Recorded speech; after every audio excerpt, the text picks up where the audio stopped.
Oh, we're real. We're here. We are live. Hello, everyone. Thank you for joining us this evening as we do Mutants Masterminds live game at Around the Table in Lynnwood, Washington. Almost everybody is there except for me, but it's fine. I'll be there next time. I'm Alex Thomas. I'm the line developer for Mutants Masterminds, and today we will be playing Mutants Masterminds scenario. Mutants Masterminds is a D20 superhero game that uses its simple system to generate a ton of narrative and cinematic superhero action. Just a D20 plus a modifier versus a difficulty check. The higher you roll, the better you do. The lower you roll, the worse you do. It's pretty easy. I've got some wonderful players here who have agreed to come on an adventure with me, and we'll meet them in just a moment. I want to quickly go over the character sheet just real quick, since you're all. This is a brand new character sheet. I designed it this week, so we'll see how playable it is, how much fun everybody's having. The front of the sheet is the side with the image on it, unless you're Centuria, in which case I'm sorry.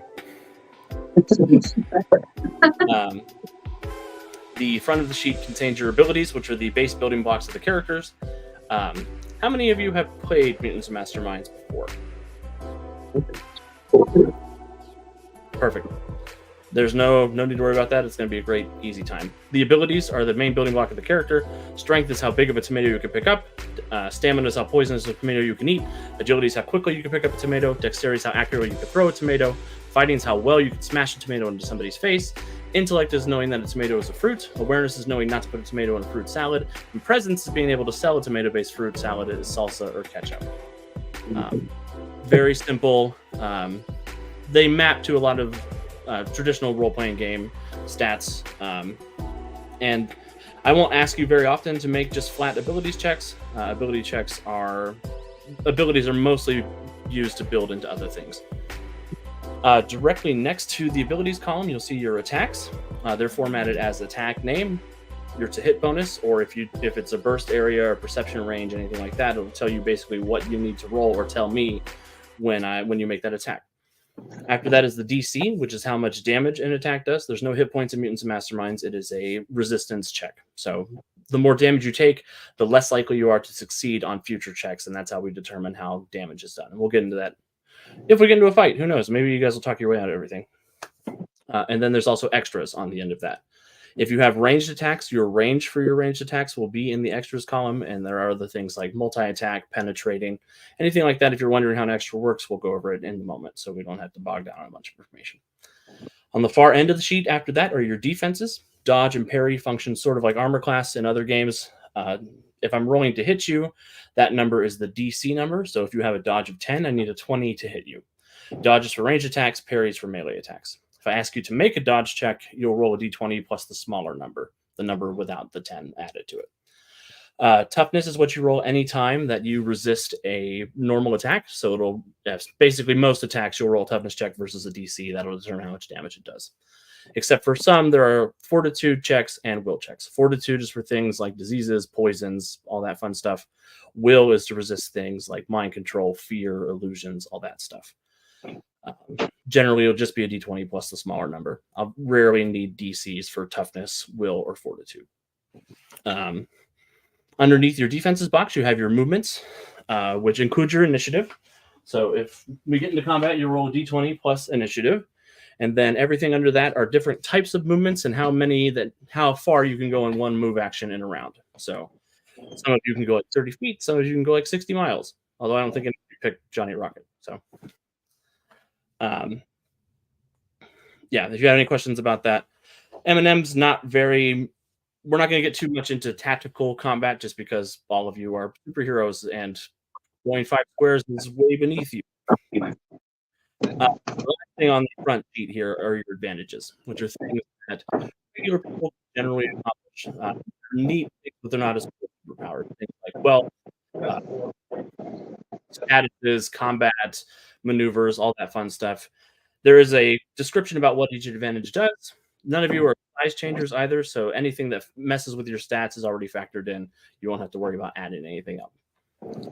On the back of the sheet, I'll go from the right to the left this time.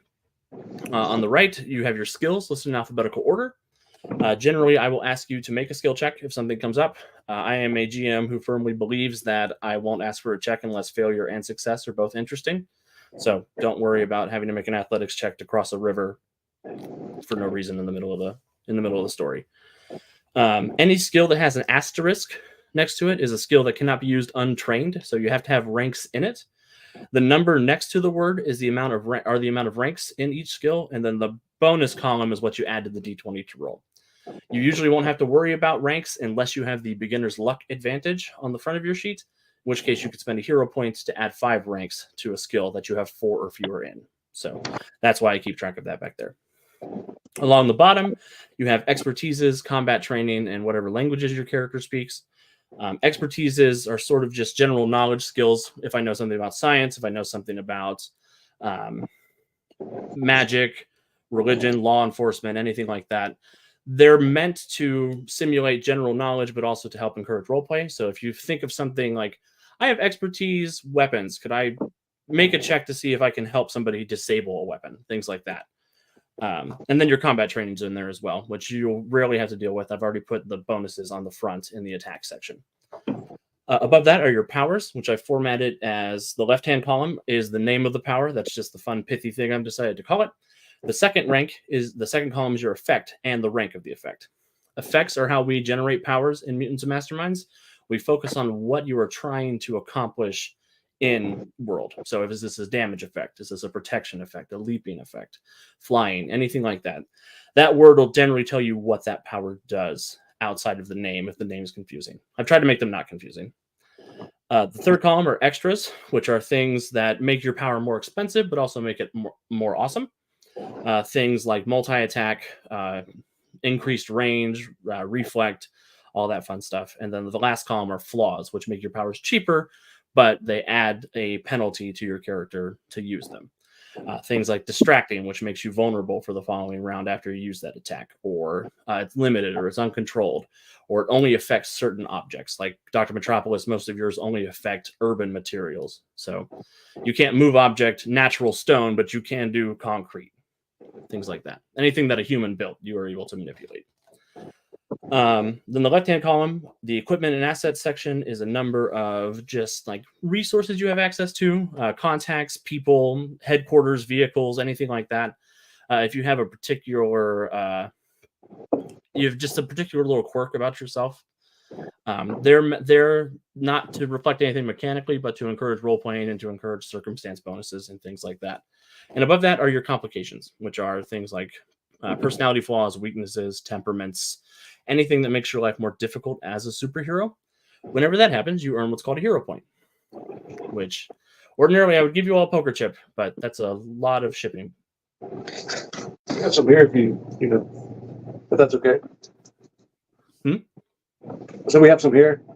Oh, yeah, if you guys have them, please feel free to. I would like some sort of physical representation of them helps a lot, I think. Cool. We can work with her.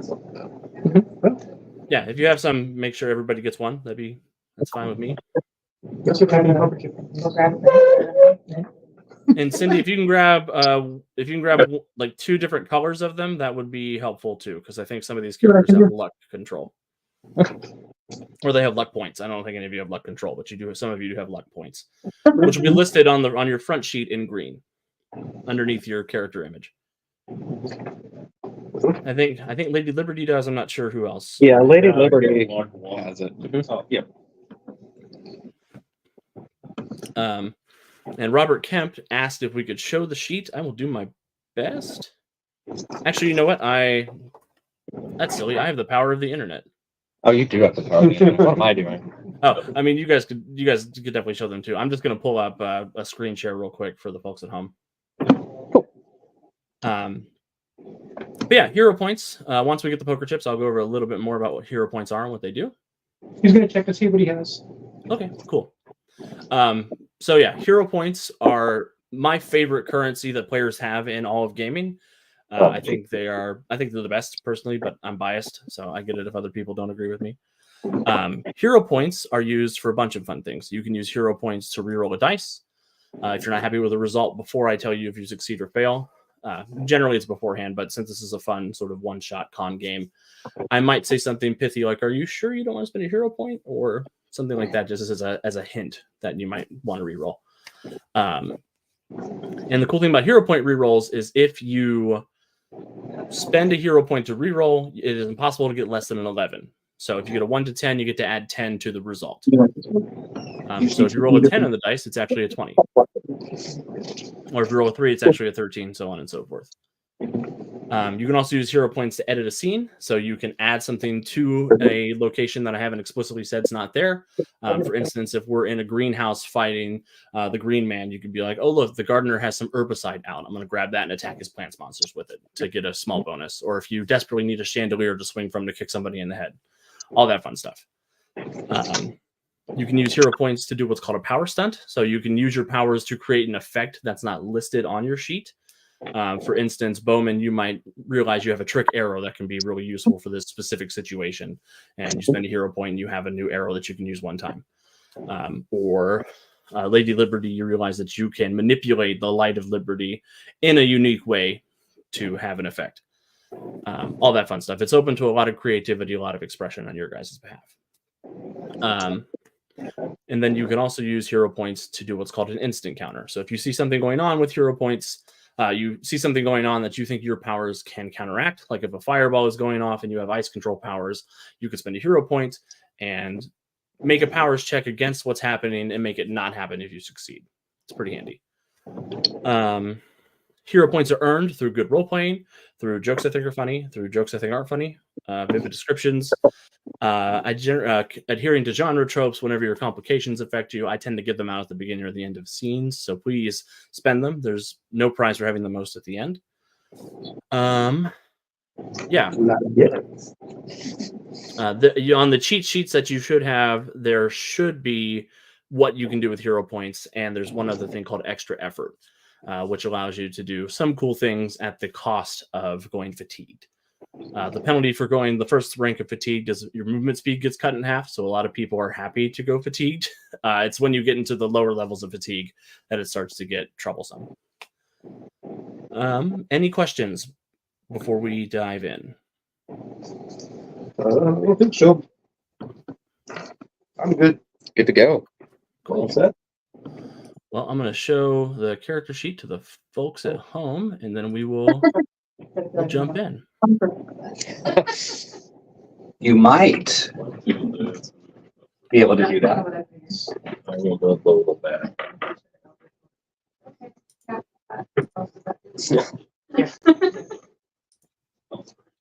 Let me know when you're ready to show it, Alex. I am ready, and I'm able to do it myself. Oh, yeah, I guess you got to put it up. Basically, just take it. It is ready, Troy, whenever you want to pop it up. And then just let me know. Yeah, you're good. Cool. Yeah. So for those of you all hanging out at home, these are the one-shot character sheets that I put together for my convention appearances. This is Bowman because he's a lot of people's favorites, and we love the Bowman Brigade here. Like I was saying, abilities, attacks, defenses, movement. There's a damage track at the bottom. You are free to mark your injuries down there. If you suffer any injuries, we'll go over that when we get into combat. Advantages, like I said, Bowman has too many advantages, so I had to make his little.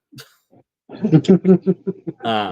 he doesn't have a lot of powers, so that's sort of the trade-off. When you're making a Mutants Masterminds character, you sort of decide, is my character a lot of powers? Is my character a lot of abilities, a lot of advantages and skills, and sort of going along that route with the point buy. You're all the same power level, built with the same amount of points. So theoretically, you're all on an equal playing field.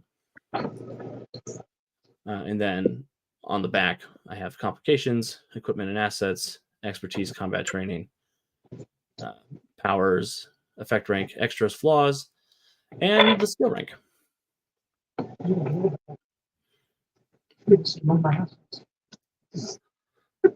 Awesome. And I will stop sharing.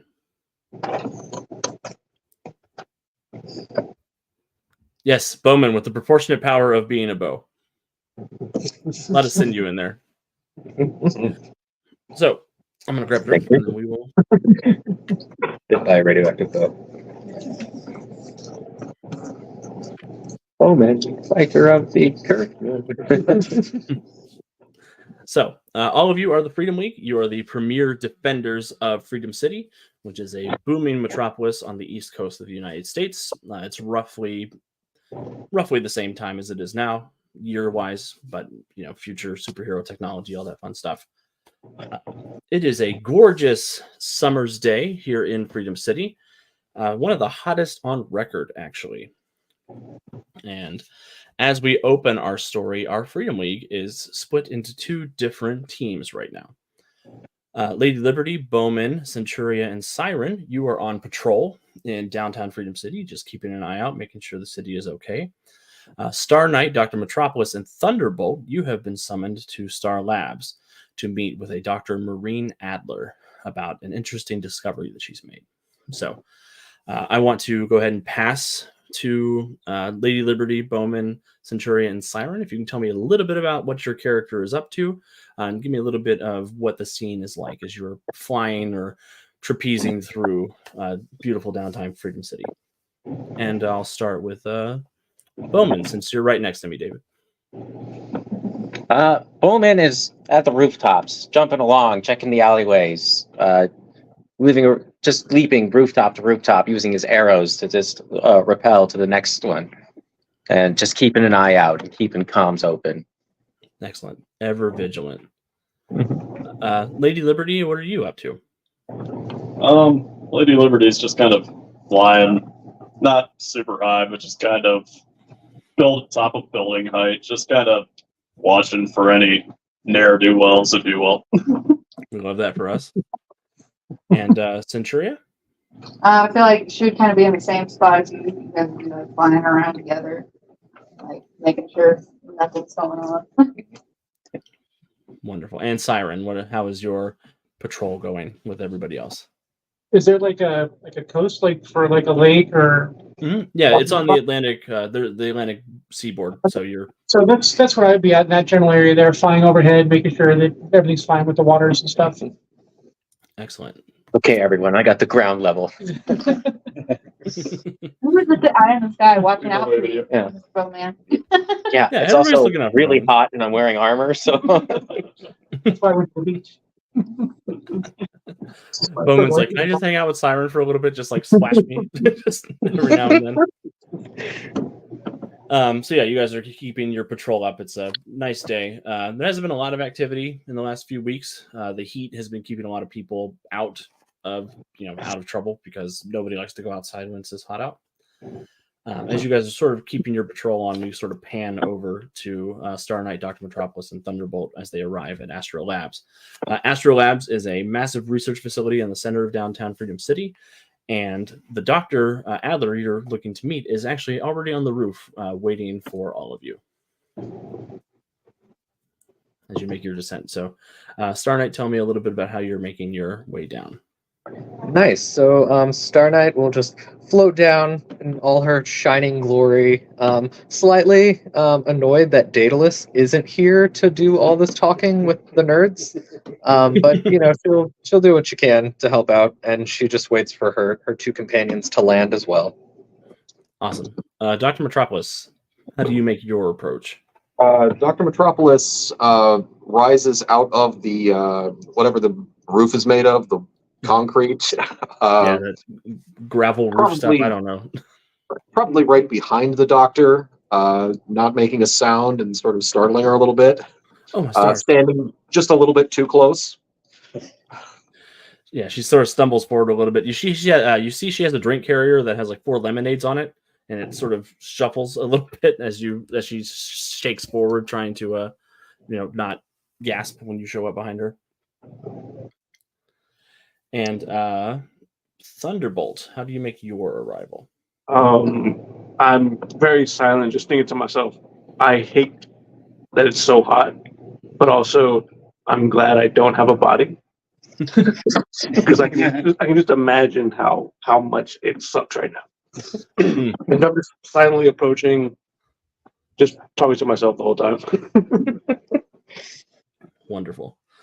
So yeah, the three of you land. Dr. Adler's there. She has the lemonades. She's sort of a well-kept woman, dark brown hair, sort of out and loose, She's sweating just a little bit. She's got big Coke bottle glasses. Her usual white lab coat is wrapped around her waist, and she is indicating to a device that is on the rooftop across from her. She says, "Thank you, Freedom League, for coming down here with me. I've been picking up some strange energy readings. I was wondering if any of you could take a look. It's an electromagnetic anomaly." Oh, so strange energy other than the horrible heat we've been having, you're saying? Yeah, I don't know if they're related or not, but it is. Yeah, it's just. I'm trying to figure that out. And this device is supposed to give a reading, or? Yes, it's been collecting information about the electromagnetic anomalies. Like, do you know how long it's been going, like this anomaly? It's been about a week. We've been having something happening at least once a week.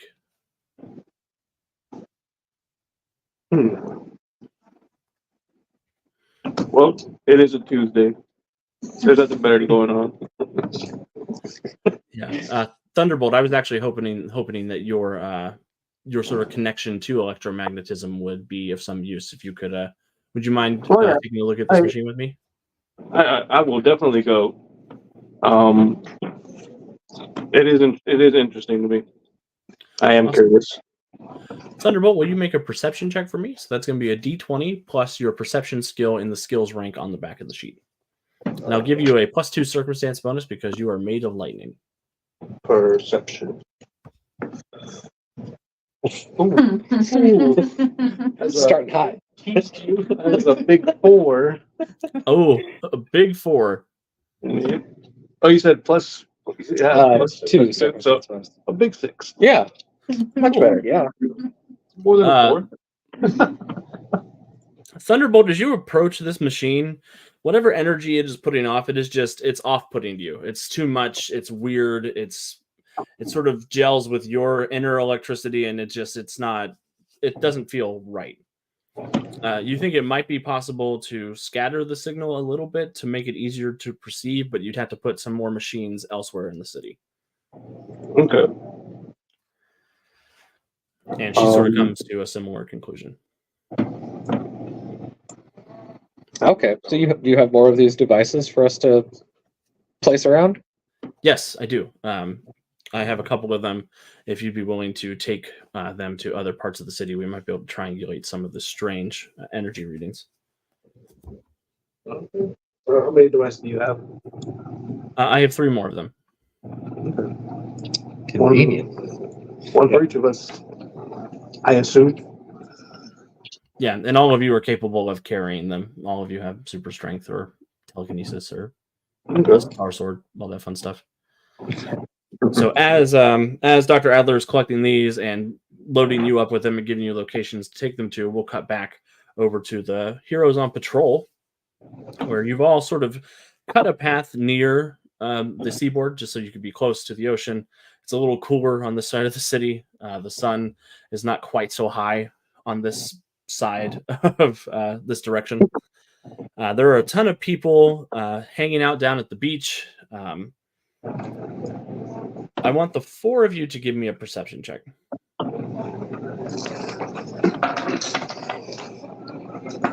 So Lady Liberty, Bowman, and Centurion Siren.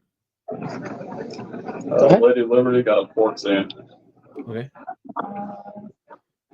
19? And 15 for Siren. Okay. And Bowman's got a 21. Cool. So all 4 of you pick up on a alarm that's ringing. A little bit up the ways, a couple blocks up from where you currently are, you do see that there is a bank facing the ocean. And there's a car waiting out front, and there are people emerging from it carrying bags of money and guns.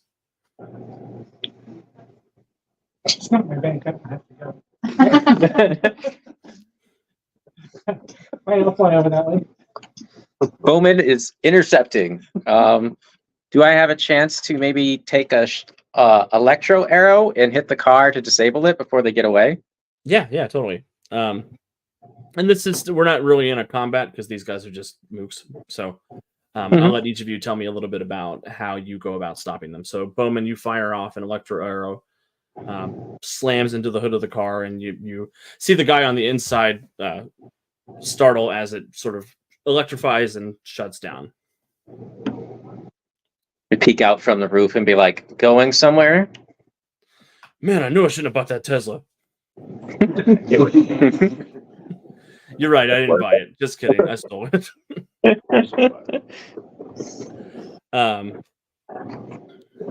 Siren, what are you doing as this group of delinquents is trying to escape? Can I just throw my silver net on them? Oh yeah, definitely. Do you want to tell a little bit about what that scene looks like? It's gonna fly over there and it's gonna kind of just like a frisbee, just kind of throw the net and it's gonna spiral out on top of them. Excellent. It wraps around, glistening with the light of ocean foam as it collapses onto them, pushes the guy down to the ground. He's like, a net? Who throws a net? Hey, it's Styron, not a net. That's a different name that I go by only on Friday. Siren, take a hero point. And Lady Liberty, what are you doing to help stop them from escaping?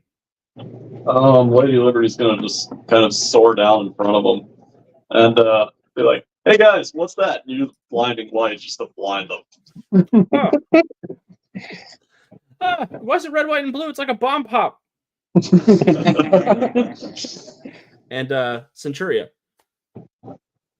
I think she's probably just gonna kind of be like the eye in the sky and try to make sure that none of them get away while you guys are doing all of your stuff. Yeah. Cool. Too. Come on now. Centuria, will you make a perception check for me? Power of supervision. Yeah, and Centuria, you do have super senses, so go ahead and you'll get a +5 bonus for this. Okay, so that's Literally supervision. 25. So Right? Centuria, you're keeping an eye on this guy. You do see there's a couple of guys who've run out the back that are running out into the alley. But you also notice with your super senses, there's just this almost imperceptible change in the air. The heat sort of stifles just a little bit, and you almost get like goosebumps up your arms as you feel a slight chill. So, yeah.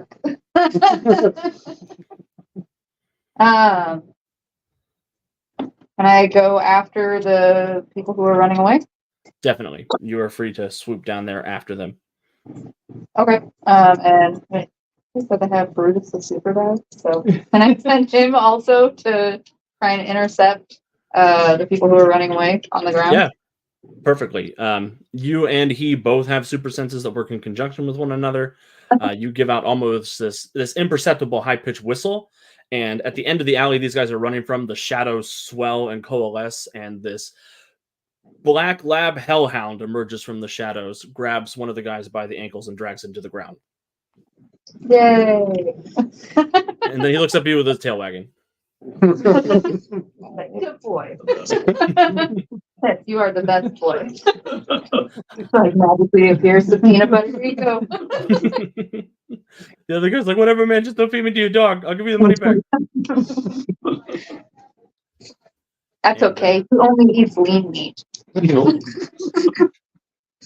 Hey, I've been working out. I'm the last guy in the gang.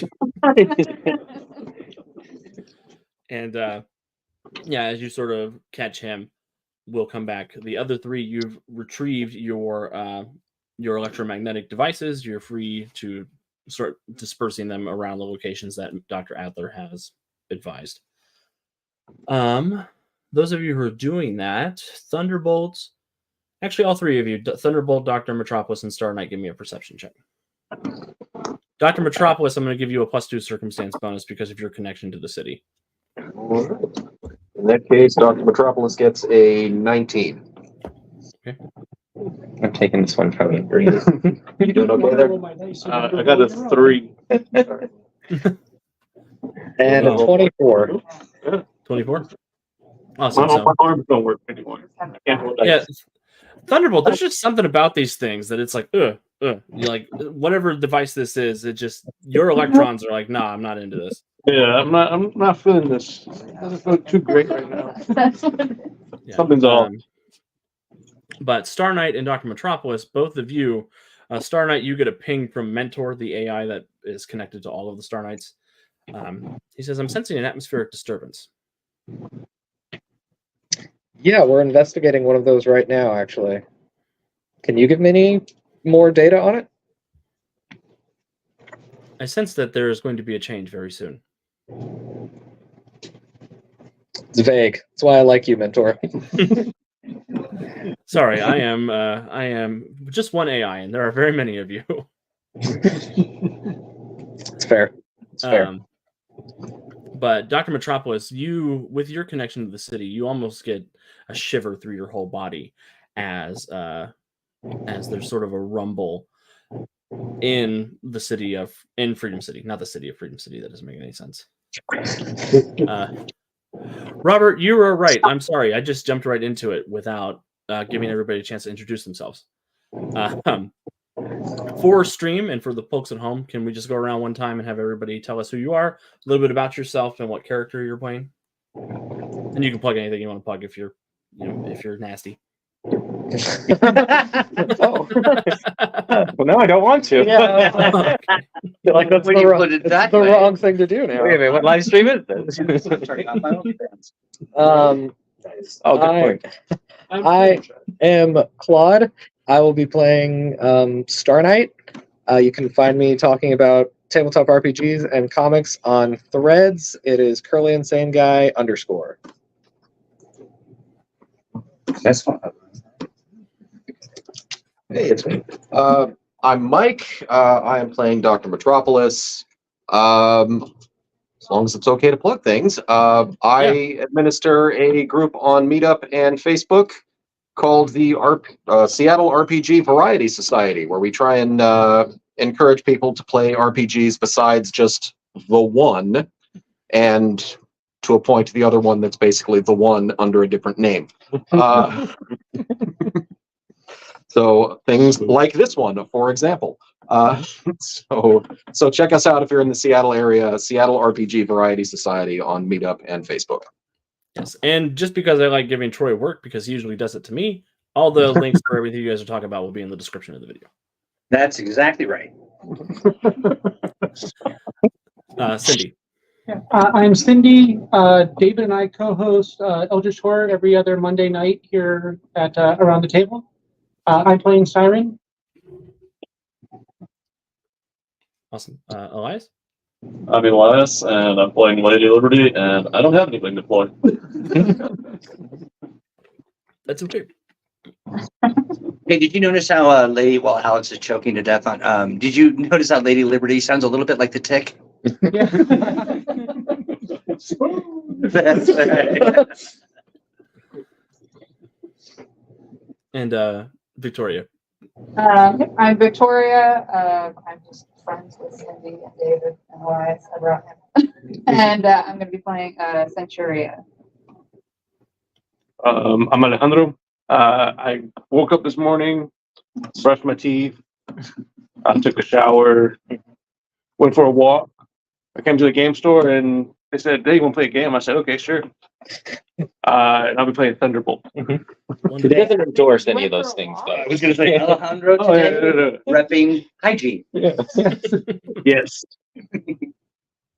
Get behind that. Sport. I'm David. I enjoy board games and tabletop role-playing games. I'll be playing Bowman today, and I do the Learn to Play Eldritch Horror with Sydney every other Monday at Around the Table. And don't forget to spay and neuter your pets. Amazing. Or other people's pets. Yeah. Always with the tip.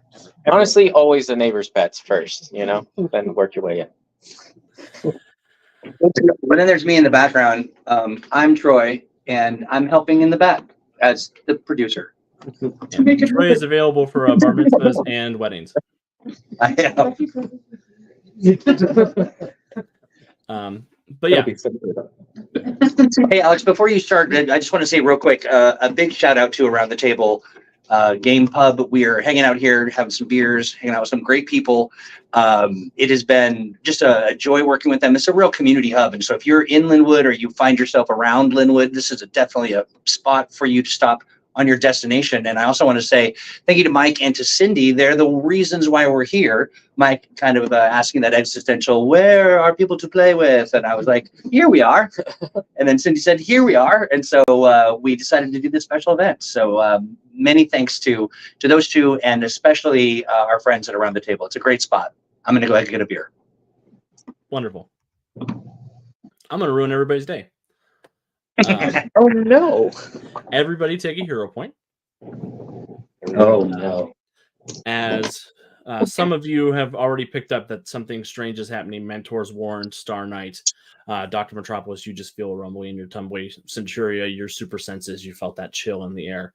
It's absurd to all of you when the first snowflake drifts down from the sky. But as the snowflakes begin to come down, bit by bit, they give way to a bitterly cold wind that passes through the entire city, accompanied by a blast of blizzardy snow. The silent awe of the snow falling soon turns to panic. The wind howls and cascades of hail and freezing rain join the snow, coating streets, buildings, and huddled short-sleeved crowds of Fredonians. Somewhere nearby, you hear the squeal of tires and the crunching of metal. The first of was undoubtedly hundreds of accidents to come. It has dropped immediately and precipitously. The temperature has completely plummeted from that overwhelming scorching heat down into the freezing below zero, even in some places. I would like everybody to roll for initiative. We're not going to go into a combat, but we're going to do something else. And initiative, again, is on the front sheet with the image right underneath your defenses at the top of the movement column. So now I get a good roll. Oh, wow. That was mine. This one's on timeout. It has to be taken away from me. Thunderbolt got a 22. And Bowman. Okay, starting at you first. Okay. 13.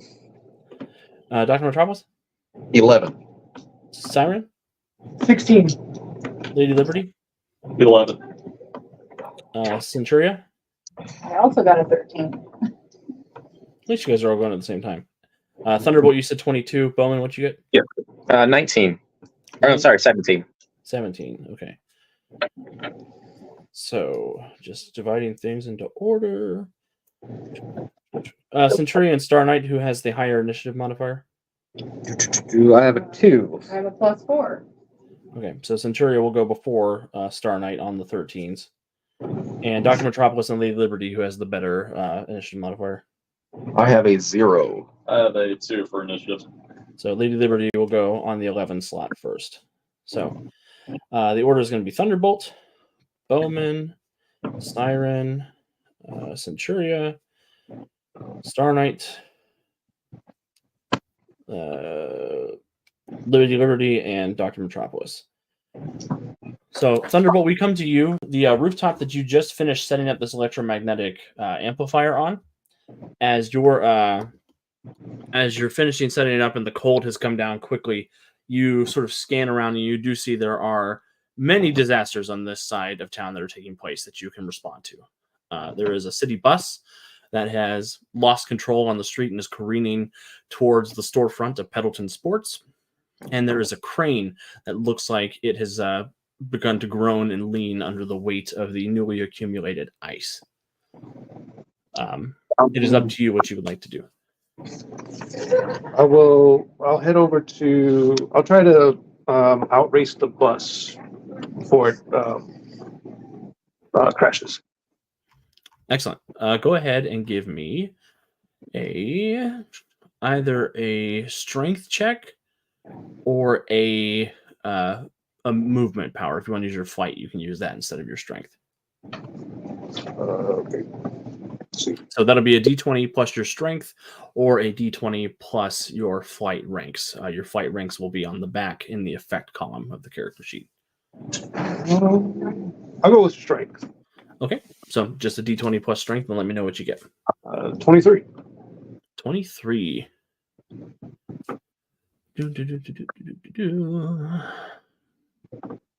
So you swoop down, you grab onto the bus. You sort of struggle with it for a little bit. The ice that is on the road is sort of pulling you along as well. You've slowed it down, but you haven't fully stopped it yet. Okay.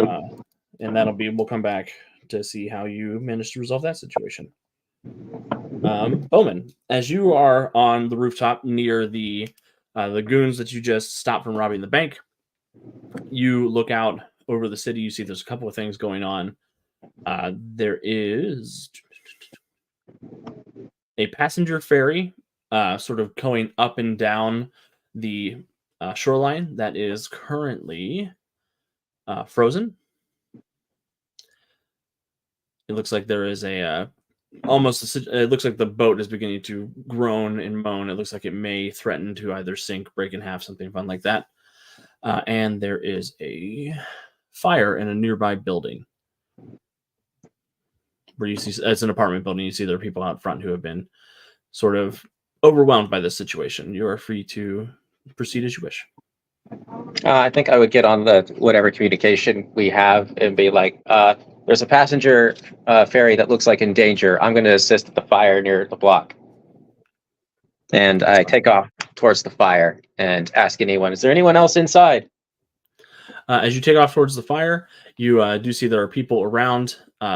And when they see you arrive, they're like, yes, there are still, my friends are still in there, or my baby's still in there, my cat's still in there. There's a lot of people still inside. Okay, baby, friend, cat. Got it. We're going in. It's all one cat. It's all one cat. They call it their baby. It's their friend. Bowman, you're going to head in there trying to evacuate people. I would like you to give me an athletics check, an acrobatics check, or if you have an appropriate power check, we can do that as well. I am going to do an acrobatics check because I assume he's going to like rappel up and go up above the fire and get everyone out. Excellent. And that is a 12. 12, that's not good. It's cold. I wore short sleeves today. I'm cold and hot at the same time. Going into a fire. It's really the transition that got to me. That's what gets you. I need more blankets and less blankets. So, Bowman, I'm going to need you to make a toughness check for me. That'll be a d20 plus your toughness. And I know your toughness has a slash on it. The lower number is if you're not able to move. You are able to move in this instance, but if you were surprised or tied up, you'd have a lower toughness. So using the higher number on the left, that is 16. 16? You will take a bruise. And you will take an injury is what it is. Okay. What an injury is a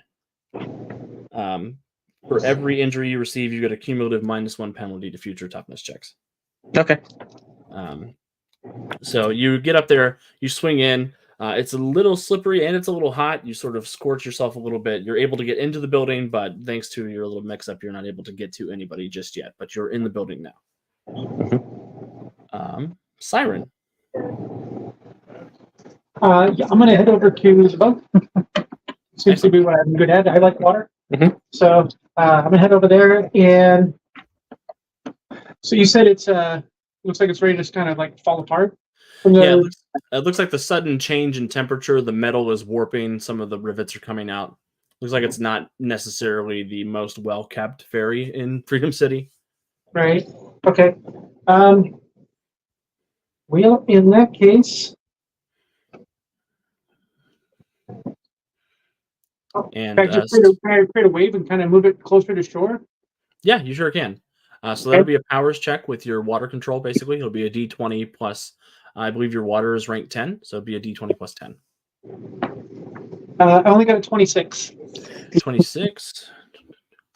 That is going to be a degree of success. So you begin moving the boat closer to shore. It's not quite there yet, but it is getting closer. Okay. Do you want to talk about what that looks like? I figured I'd be kind of creating a wave behind the ferry and kind of pushing it along. Awesome. And it's going slow because I don't want to overwhelm it with too much pressure. Yeah, definitely. So you're sort of easing the boat back along. The frozen water is sort of choppy. It's pushing as best as it can. You do notice this is very full with people. It looks like they have lifeboats on board where they're trying to load people in. And they see you coming in, and they're like, "Should we keep? What would you like us to do? How can we help?" Keep loading up on lifeboats, just in case something happens. Okay. Centuria. Likewise, that you are in we're- the patrol. Likewise, you were in the patrol area. So there's the boat and the fire. Those are sort of the two in your immediate vicinity that need help. All right, and you said the people were talking about a cat and a friend and a baby, Yes, essentially. and other people. I just didn't want to talk about all the people. There's Also, might need to come save Bowman in a little bit. So. Well, it says she's got ultra hearing, so can I try and use my ultra hearing to go save? She personally cares about the cat. She's an animal person, but so she goes after the cat, and I guess incidentally she can find a baby and a friend in there. Send the dog after me. Yeah. You get the cat. Yeah, there we go. Centuria. Use her ultra hearing to look for like a meow, very sad meow noise. Centuria, this feels bad, but take a hero point. For choosing the correct person again here. Give me a perception check with your super hearing, just sort of basically to take stock of what's going on. Yeah.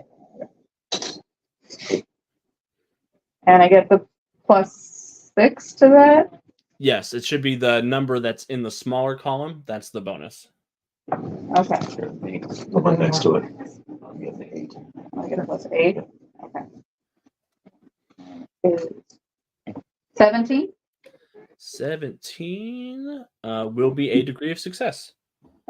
So do you want to tell me, just sort of describe what happens as you make the situation about 25% better if you had to guess on a scale of 1 to 10? Well, obviously she finds a cat. Definitely. And maybe this cat no longer has an owner, so it's now her cat.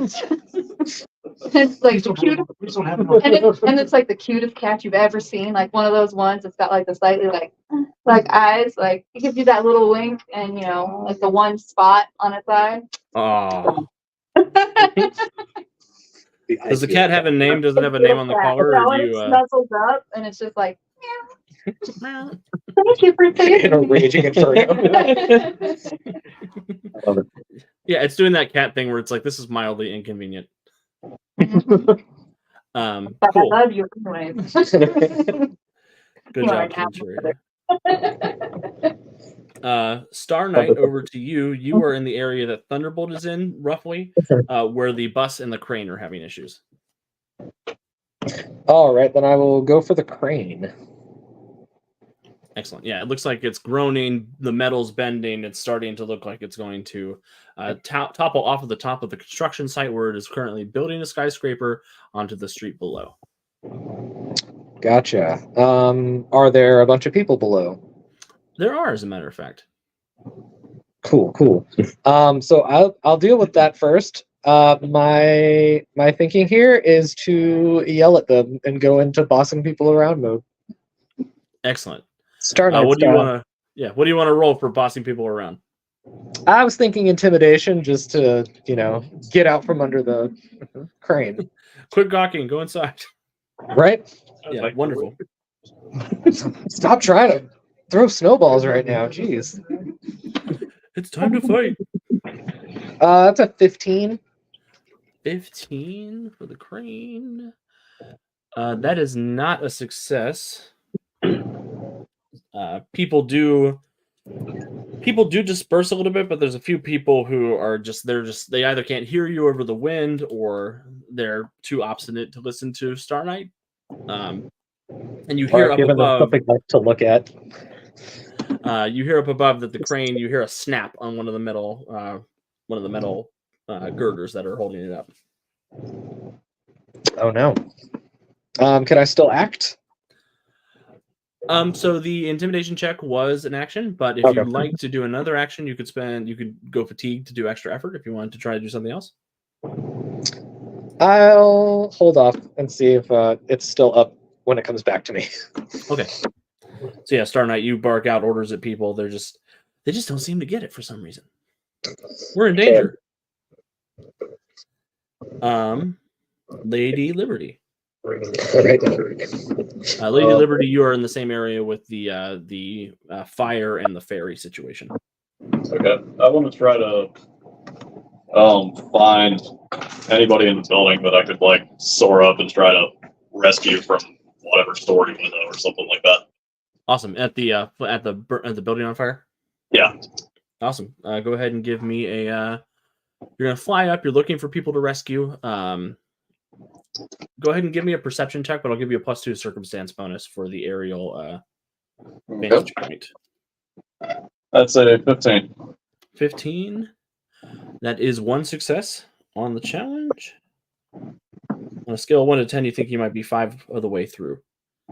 As you are coming through, rescuing people. You want to tell me a little bit what that looks like, Lady Liberty?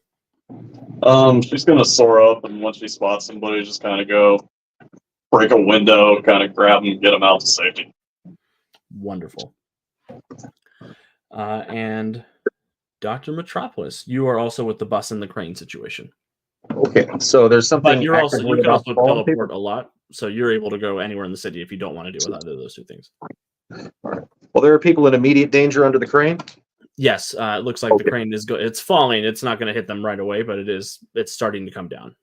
Okay, and it's right next to a construction site. Yes. So I would like to use my urban elemental animate object or city sculpting. It has a very long name.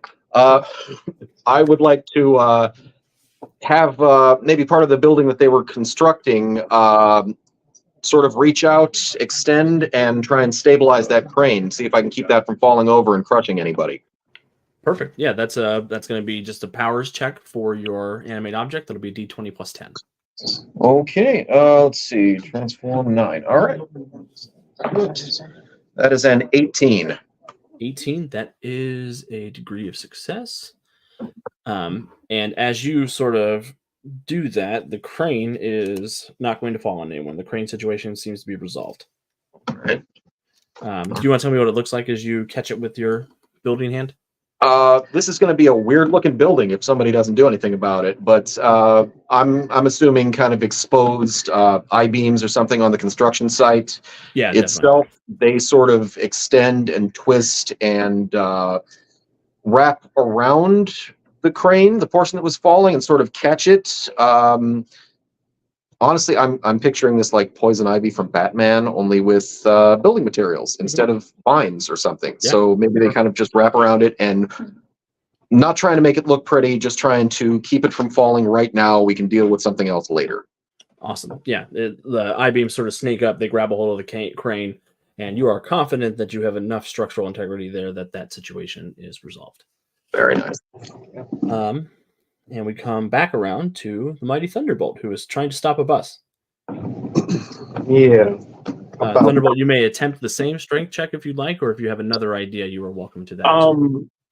So I know at a certain point, electricity can melt ice. Mm-hmm. So I want to kind of turn my back to the bus and kind of hold my hands out and kind of dig my heels into the ground and just focus my electricity into those 4 points and try to melt as much as I can to try to slow it down. I will offer you a deal. If you want to spend a hero point, I'll say that you generate enough heat and electricity that you're able to negate the circumstance penalty from the ice on the strength check. Okay, I'll do that. Perfect. So yeah, you sort of focus, pull a bunch of the ambient heat and electricity out of your body, and you begin to melt the ice as the bus is coming along it, making it a little easier to slow down. Give me the strength check, please. And there's no penalty this time. Let's see. Strength. That's a 28. 28. You have fully stopped the bus at this point. I'll go on the bus, make sure everybody's okay. If there's any injured, I'll try to my best to do first aid on them as best as I can, and just look around and see if there's anything else going on. Awesome. Yeah, do you pick the bus up and set it down? Or you just push it until it stops? Just push till it stop. Put it in the safe area. Okay, awesome.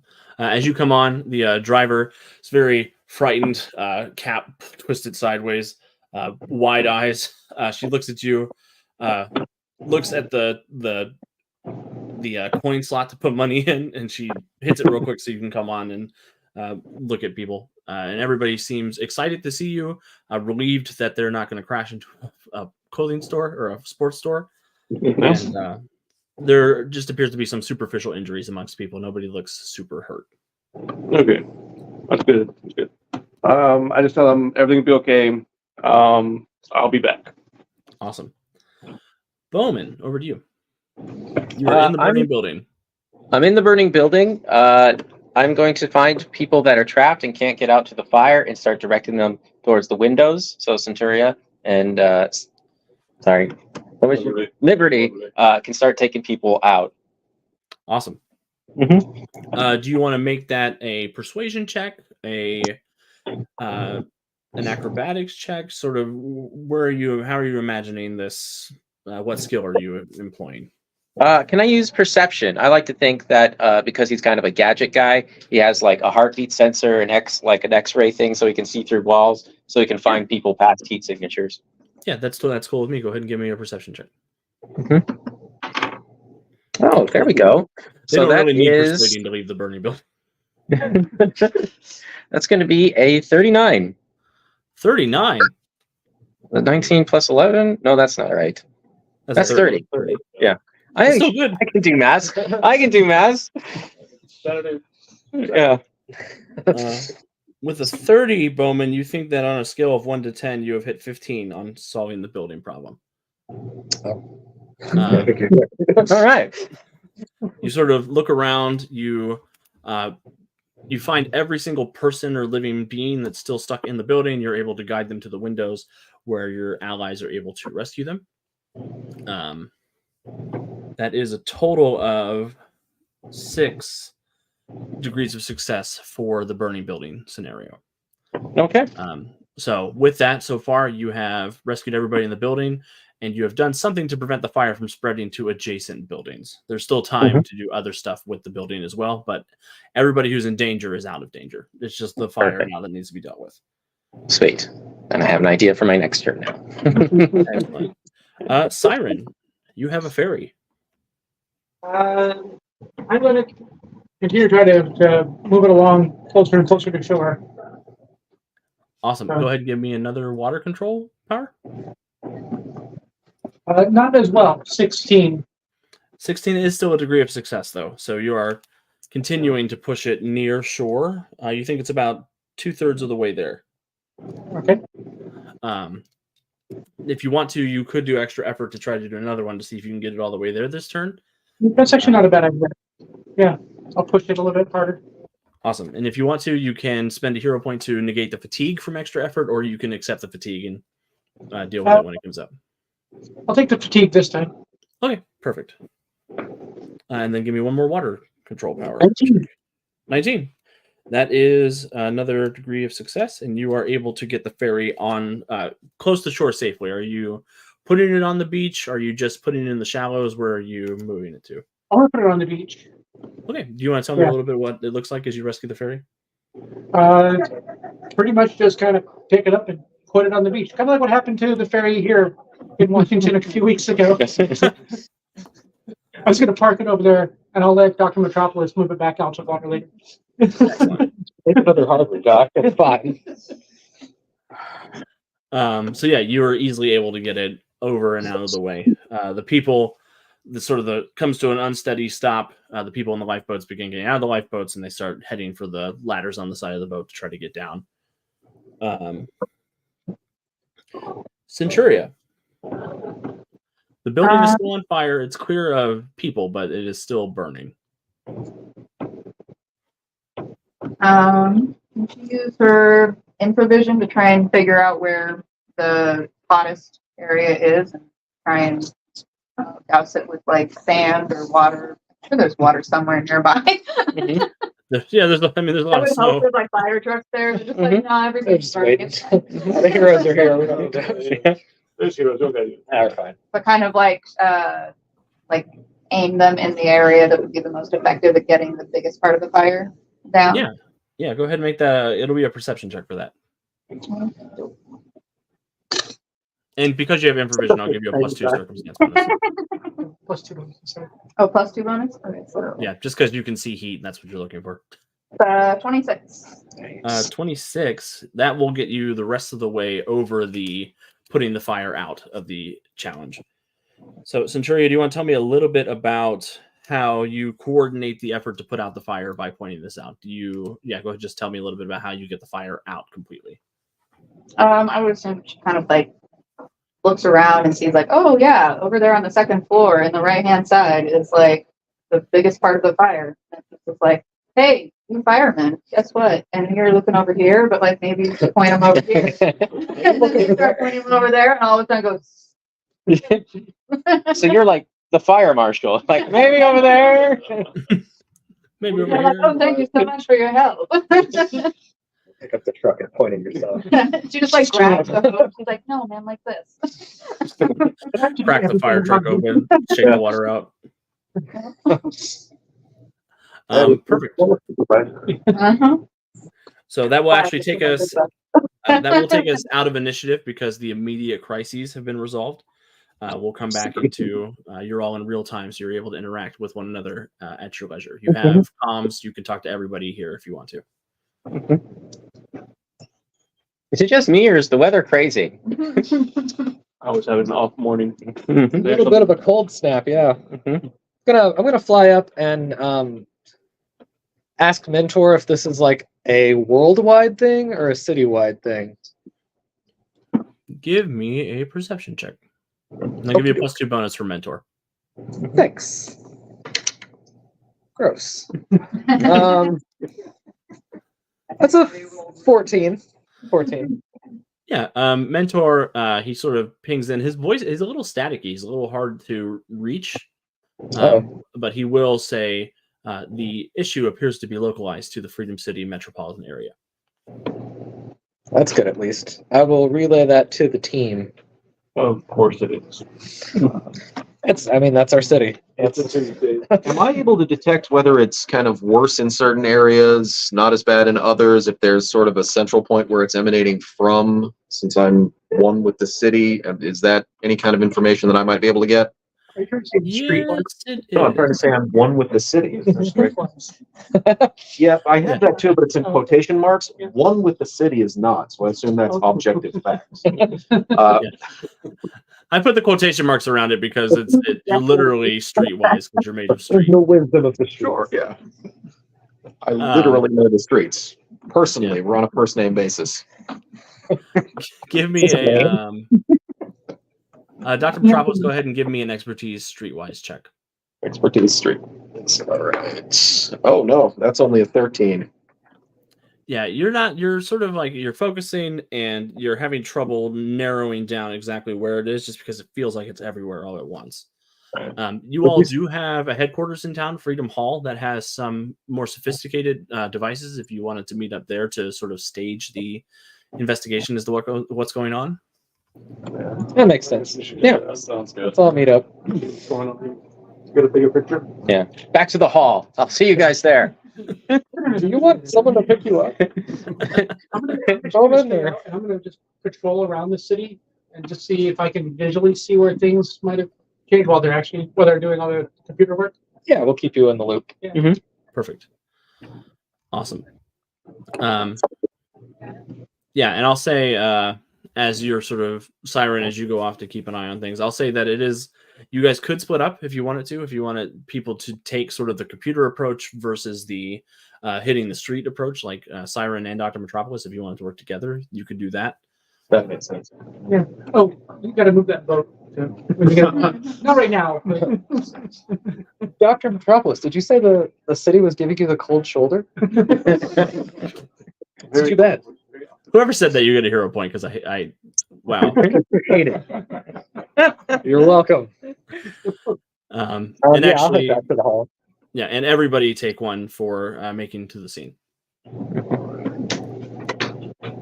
And as I am keeping track of that, can you all please tell me who's going to track the city and who's going to the hall for computer stuff? It doesn't have to just be computer stuff, but science or investigation stuff. Star Knight's going to the hall. Okay. Dr. Metropolis will stay out in the city. Simon's patrolling the city. Lady Liberty is going to continue patrolling. Centuria patrol as well. Thunderbolt's going back. I think Bowman will go back because he's got a hacker sidekick. I figured he'd want to get involved. Yeah, you Bowman, you do get a ping on your Gauntlet computer. You have a sort of a computer that leads you back to the bow cave. And yeah, Jason is there. You see he has a hot pocket on the table next to him, in front of the bow computer where he's hanging out. Sort of a scrawny black kid, 15, 16, somewhere in there. You rescued him when he was stealing hubcaps off of the bow cycle. And he's like, "Hey, it got cold out there, didn't it?" Yeah, very much so. Next time I need that suit with the expandable sleeves. It's going to be nice. But I had to put out a fire, so it's fine. Hey, can you troll online and figure out how extensive this cold snap is on? It only seems to be hitting Freedom City. Freedom City. Yeah, that's it. Sorry, you're breaking up. I'm on it, boss. I can. I'll see if I can pinpoint anything. If it's possible, can you? I have the Pegasus plane. Can you fly that up and take some aerial recon? You're gonna let me fly the plane? Well, I'm hoping there's like a remote feature, you know. Oh yeah. There's definitely autopilot. You'll be okay. Yeah. Just send that out for a quick eye in the sky. Yeah. Bowman, take a hero point. Right. He is definitely not going to autopilot that. Whoops. But yeah, he'll say, I'll go get an eye in the sky sort of situation. And as the three of you return to Freedom Hall, as you're heading up into the monitoring situation, there's a bunch of robots here. Daedalus has an army of robots called Cynthia. They all sort of share a brain, and they assist with all of your superhero antics. Cynthia SYN, because he loves puns, because he's old. The alerts are going off. Everybody, they're keeping track of sort of local emergency services, pinpointing temperatures and all that fun stuff. And as you all come in, there is a sort of distorted static on the screens as something takes over the broadcast. And those of you out in the city, there are several billboards and things like that that also become taken over. They sort of static and distort until they become the face of a blue-skinned woman in a protective-looking white suit. She snares through her face shield. "Hello, Freedom City. For 50 years now, I've been trapped in this abominable containment suit. Thanks to human cruelty and the whims of chance, the air itself is deadly to me." She dramatically removes her helmet, exposing her sharp, angular, icicle-esque features. "Now, all of you know how that feels.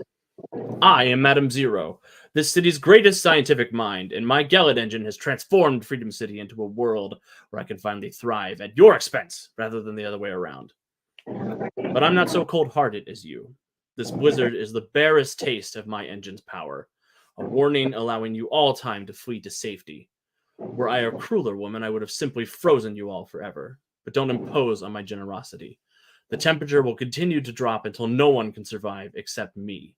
Then Freedom City will finally live up to its name." And the screen fades to black, replaced with the temperature gauge that is slowly ticking downward.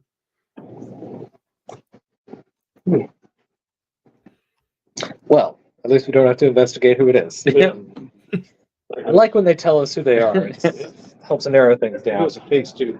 Face. Yep, got the whole thing. Yeah, and I'll start with the people in the hall who are trying to track sort of where the temperature is weird. Now there's a broadcast that you could potentially backtrace, things like that. Also, anyone who has the well-informed advantage, if you can make an investigation or a persuasion check for me.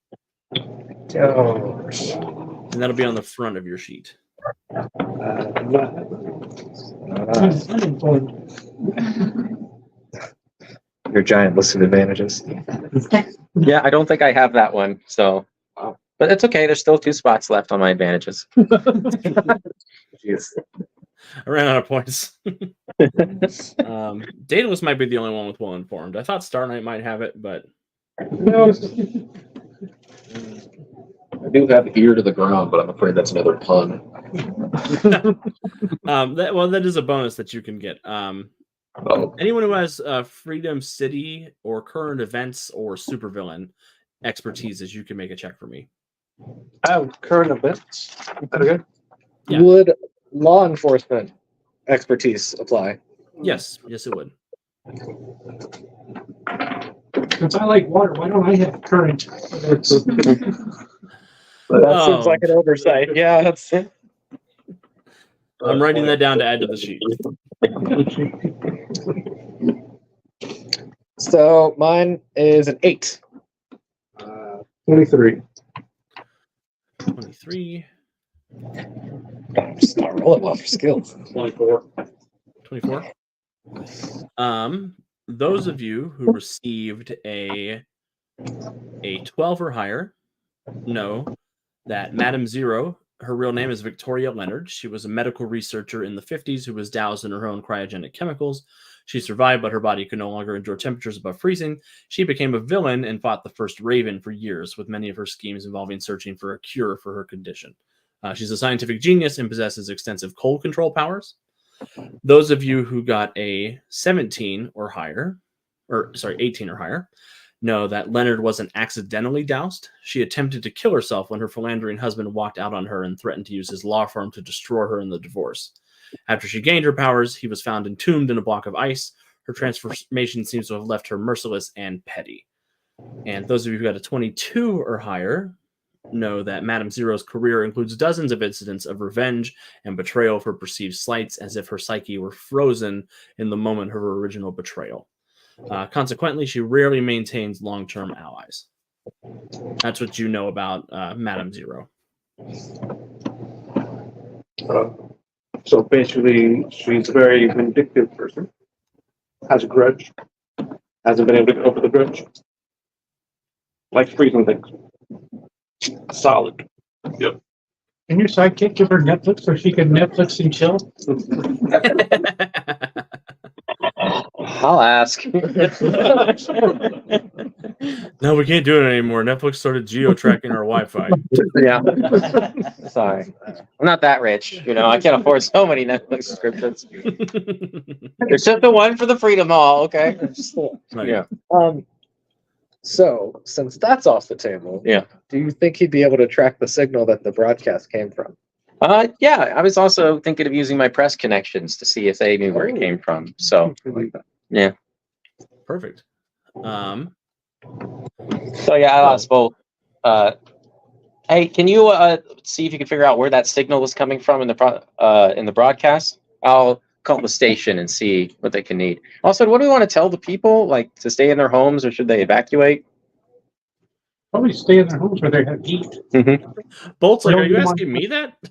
I was asking the group. Bolt, tell me what to do.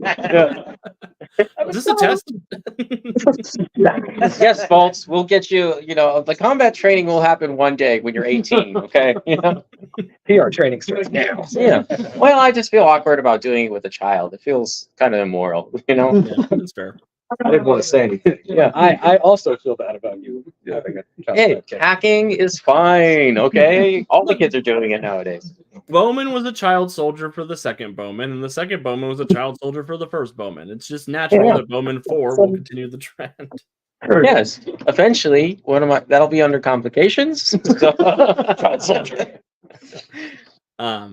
So basically, I'm going to combine these two challenges together.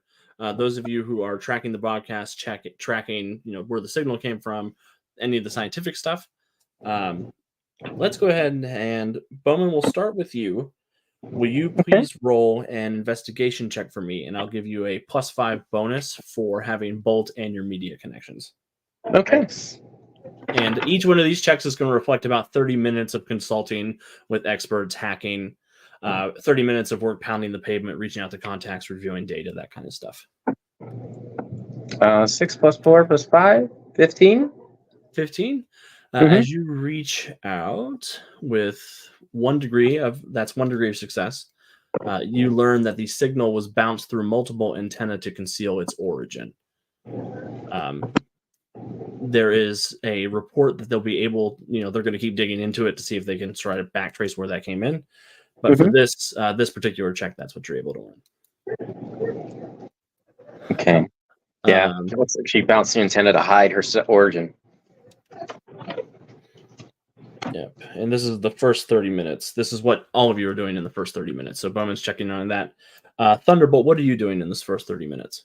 I'm trying to access the Freedom City power grid to see if I can detect any fluctuations in power to see where most of the power, if any, was redirected anywhere in general. Awesome. Give me a perception check, and I'll give you a +5 bonus for your connection to the power grid. Perception 18. 18? Yep. That will be a degree of success. As you're sort of focusing in, drawing into that, there are a couple of locations that are having some issues. Okay. The energy, there's a lot of parts of the city that are pulling on a lot of energy at the moment, specifically to heat buildings that we're not expecting to be heated. A lot of old buildings are turning the boilers on for too early in the season, and it's gonna be really annoying to turn them off. And you, as you're checking through, there's a few locations that ping to you. The Astro Labs building strikes you as a place that is pulling a lot of energy at the moment.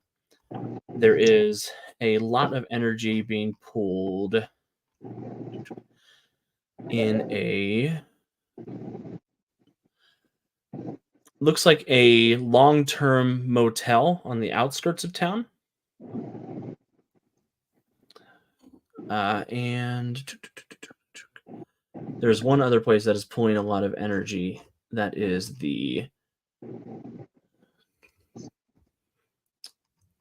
looks like Central Park. Or, sorry, Centennial Park. Okay. Yeah, as you're sort of honing in, that's 1 degree of success. You're able to detect that there's a lot of energy being pulled from those locations, but you're not 100% sure for what ends. Right. Okay. Good job, Thunderbolt. That's another degree of success. Star Knight, what are you up to? I'd also like to investigate about the signals, but using my police contacts. Okay. Just to whatever they learn, we can also be in the loop of. Excellent. So, investigation. Use a hero point because I'm tired of. Claude, you brought the wrong dice. I might switch. Yeah, okay. So with the +10, that's a 13, 17, and then do I get anything for the police contacts? I'll give you a +2 bonus for the police contacts. So 19 total. With a 19, you will add another degree Switching of success to the tracking the broadcast.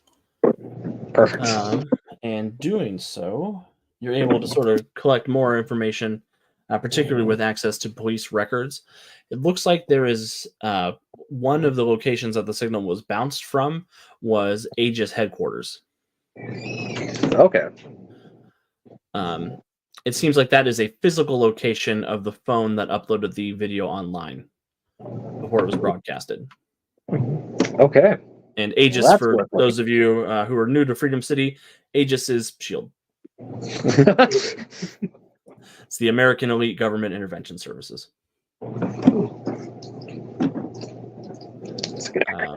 I got to answer a quick private message from Troy. Yeah. And yeah, we'll, I guess, relay that to the people since you have locations. Yeah. So let everybody know these 3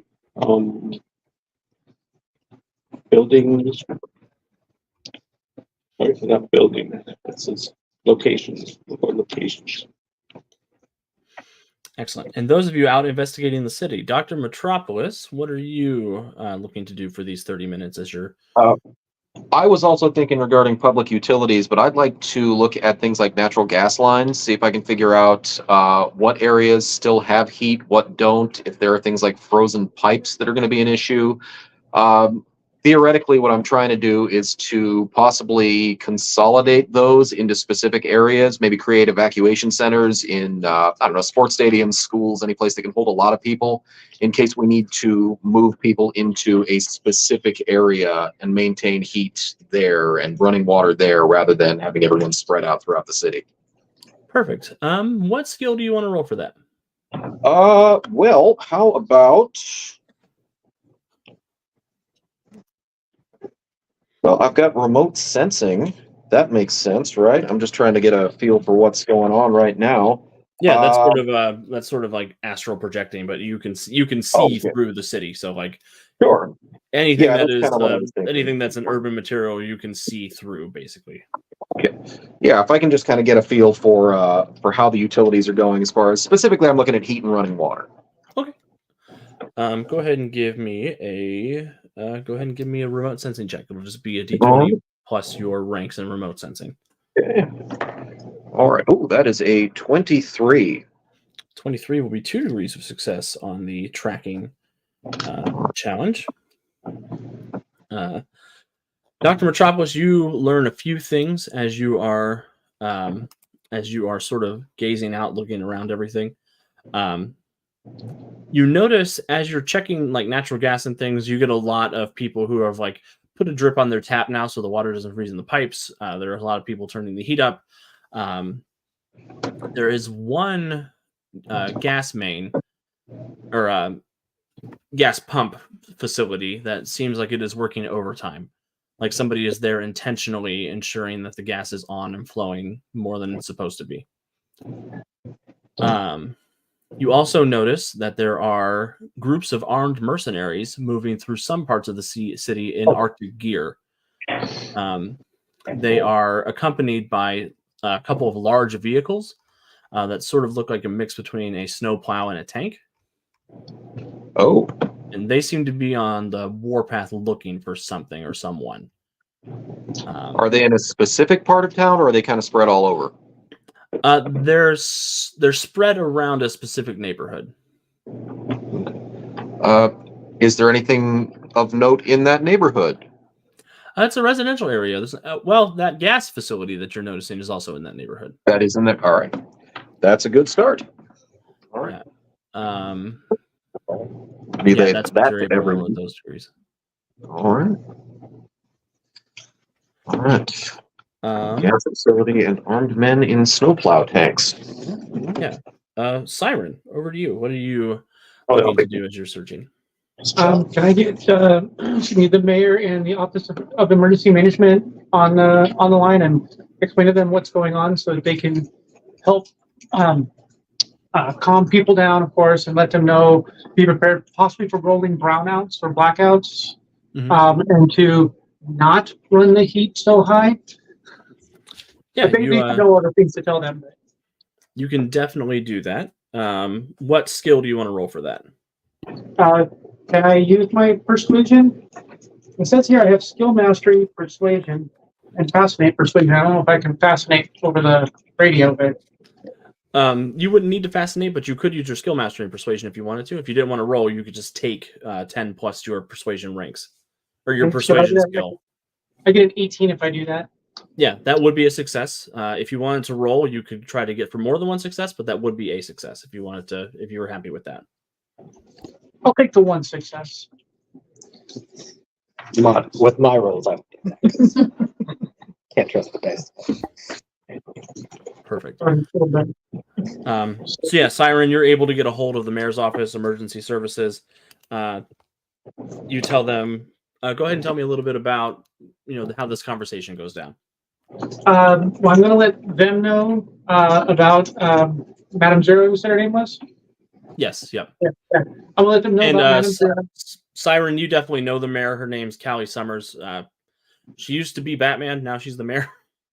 Okay. Okay. Basically. So you're gonna say we dated back in college? Could have also. Definitely. Yeah, I'm gonna let him know, Madam Zero, what's going on with Madam Zero. What they decide to do with the information to, because I don't mind telling everybody, but I know they want to keep the comms. Let them know how they need to coordinate so that we can keep certain streets open if we need to get to the stadiums and stuff. Definitely. And Callie will give you one additional piece of information since you dated in college. She'll let you know that she has heard reports of armed mercenaries moving through the city, and she believes they are affiliated with a villain known as the Arctic Fox. Okay.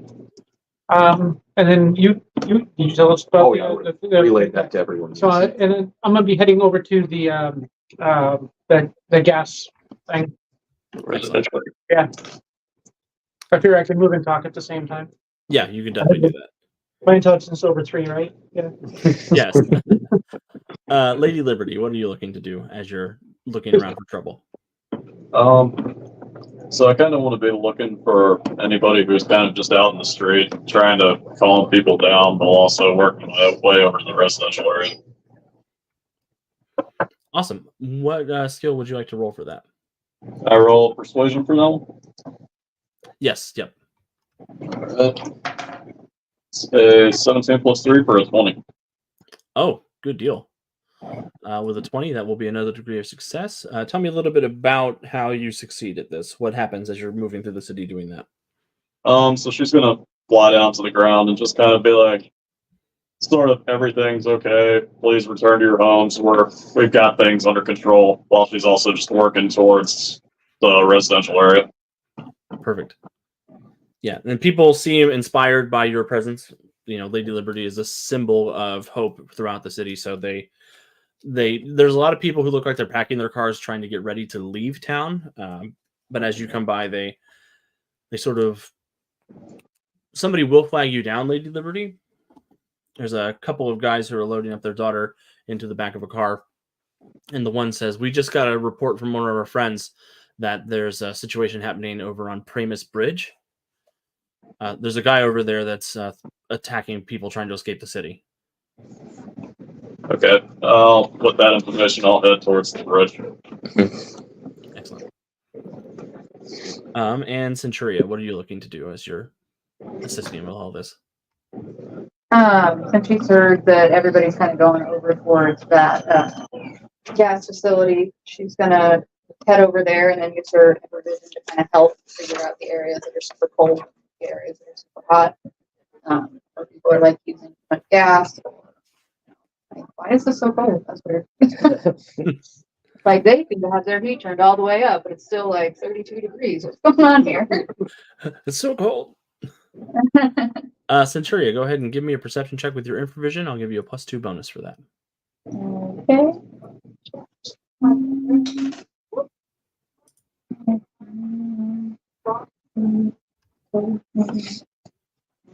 19. 19, as you're sort of scanning the city, you are able to tell where the gas is sort of flowing in multiple locations. And you also can corroborate with Dr. Metropolis that there is a gas main that is putting out a lot of gas and heat. With your super sight, you're able to sort of see down into that location. And there is one guy in there who is running around from basically vent to vent, putting as much energy out as he can. Sort of sweaty, glasses guy, light blonde hair, disheveled dress shirt, and he seems like he is having just a bad time.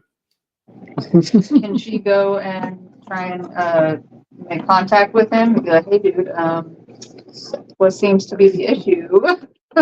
Yeah, you could try to fly. You could try to fly down that way. So that's 30 minutes through that. As you all sort of coordinate your passing information, sharing it along, you've discovered that there's that gas main that is an interesting place where Centuria is heading. The bridge is in trouble, and there is a potential issue at Aegis headquarters. So all of you are able to acquire that information easily enough. Cool And beans. Bowman, you remember that hero point I gave you? Yeah. You get a mayday from the Pegasus plane, saying that the engine has frosted over, and your poor boy Bolt has come under attack. The engine's frosted over, and it crash landed out in front of Aegis headquarters as he was attacked by a couple of ice-wielding supervillains. Okay. He Well, has his hand crossbow, but he is pinned down at the moment. okay. Well, I made a horrible decision, so I am going to be heading to Aegis quarters. I'll go with you to that. Yeah. That was Star Knight going with Bowman? Yeah. Okay. Didn't you do the orphanage? You have to go to the After. Yeah. So that's Always what's get happening. another Can I kid. trade him in? Yeah. They'll just pop open a spare. He's got one. They're replaceable in the freezer already. Just What's 17 hypothetical. You're all very intelligent, access to high technology. Cloning? Yes, no. Wink twice, you know. Is cloning the same kid? Ship of Theseus sort of deal. So Yeah. Bowman, Star Knight, you're heading for Aegis. Centuria, I know you're going to the gas facility. Who else was going to the gas facility? I think. Siren and Dr. Metropolis, I think. Does that leave the two of you to the bridge? Yeah, I'll head to the bridge. Yeah. All right. So Yeah. Lady Liberty and Thunderbolt. So just to briefly explain what's happening at each of these locations, I'll just tell a little bit. Bowman and Star Knight, you're able to get to the scene. You do see, as you are flying over, there's the wreckage of the plane. There's a few Aegis agents who are huddled within the wreckage alongside Bolt, who is now in costume with his hand crossbow, laying down some fire. There are two villains in the sort of the courtyard in front of Aegis headquarters that they've turned into an ice skating rink. There's sort of a large, powerfully built man in a parka who's conjuring icicles around, and then a young girl who looks like she might be his daughter, long ponytail, again, sort of similarly dressed in ice skating apparel, throwing more ice around. At the bridge, Lady Liberty and Thunderbolt, you do see that there appears to be a man in a black pinstripe suit whose skin is made out of ice with with sort of short, close-cropped white hair, sort of absent-mindedly freezing the supporting rails on the bridge. And they're snapping and crackling as he is keeping cars from going across the bridge and trying to destroy it. And at the gas facility, Centuria, Siren, and Dr. Metropolis, you arrive in time to see this young man that Centuria flew down to talk to. Before he's able to answer her, there is an explosion as some of these mercenaries are beginning to filter into the building, seemingly trying to capture him. I'd like everybody to roll for initiative. We're going to run all of the fights at once, basically.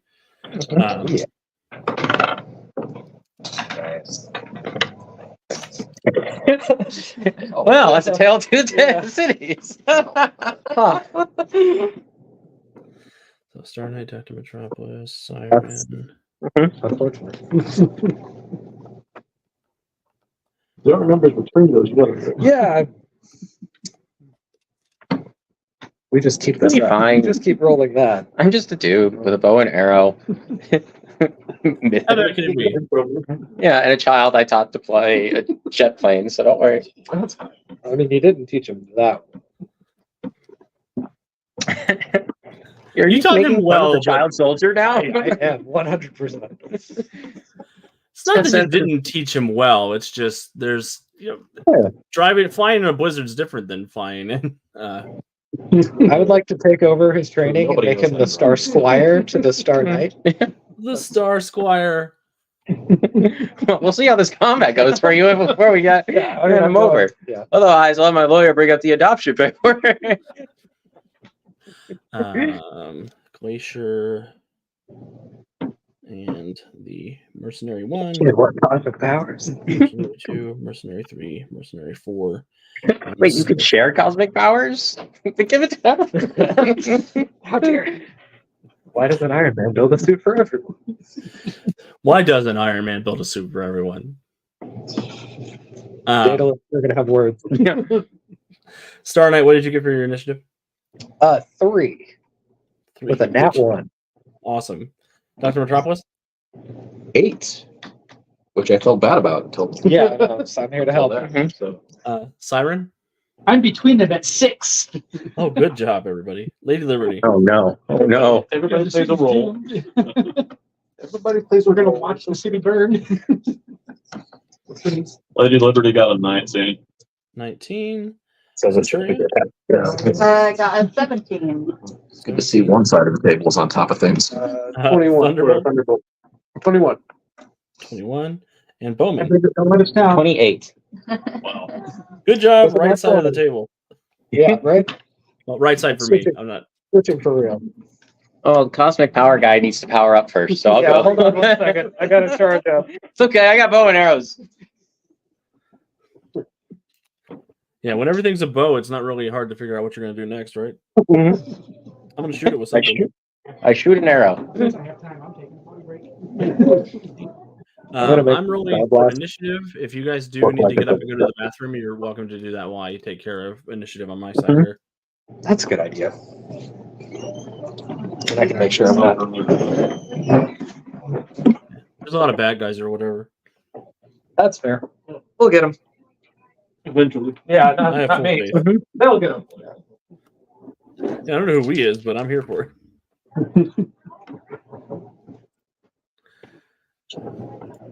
You know who's about to have a bad time? All those regular mercenary dudes who decide to mess with Centuria, Siren, and Dr. Metropolis. I was honestly expecting a supervillain. It's okay. I got super villain. Yes. Ins with an S. That's all right. We'll clean this up. We'll come catch you. And Yeah. it'll be fine. We'll help out if you need it. Appreciate it. But I'm sure you got this. Yeah. You have a bow.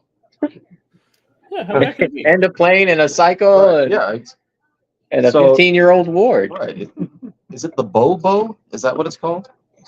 It's the bow cycle. Right. But the bow itself, does that have a name? Is that your bow? Do you shoot bow arrows?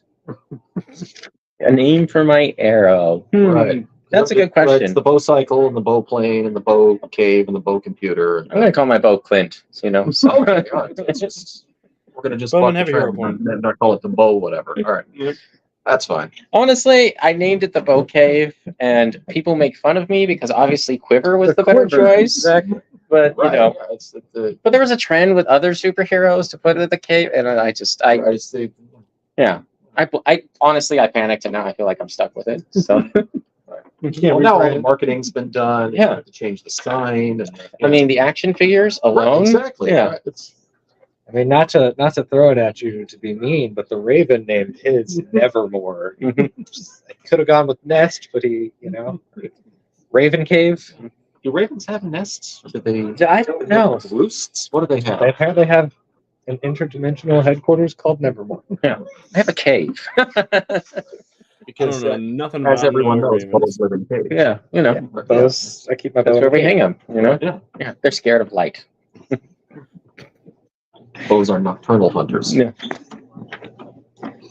Sure, there's a hero running around named Man who uses the Man Cave. There is a hero named Man.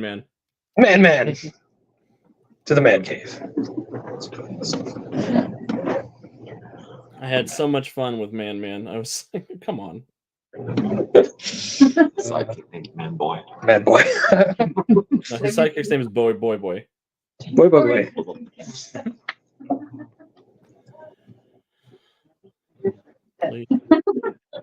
Sidekick is Man Boy. Snowcat. That's his own sidekick, Man Boy Lad. What a twist. Dr. Metropolis. There's so many names on this initiative tracker. I know exactly what I'm doing first. Until it comes to my turn. Mhm. Oh, what are you doing first?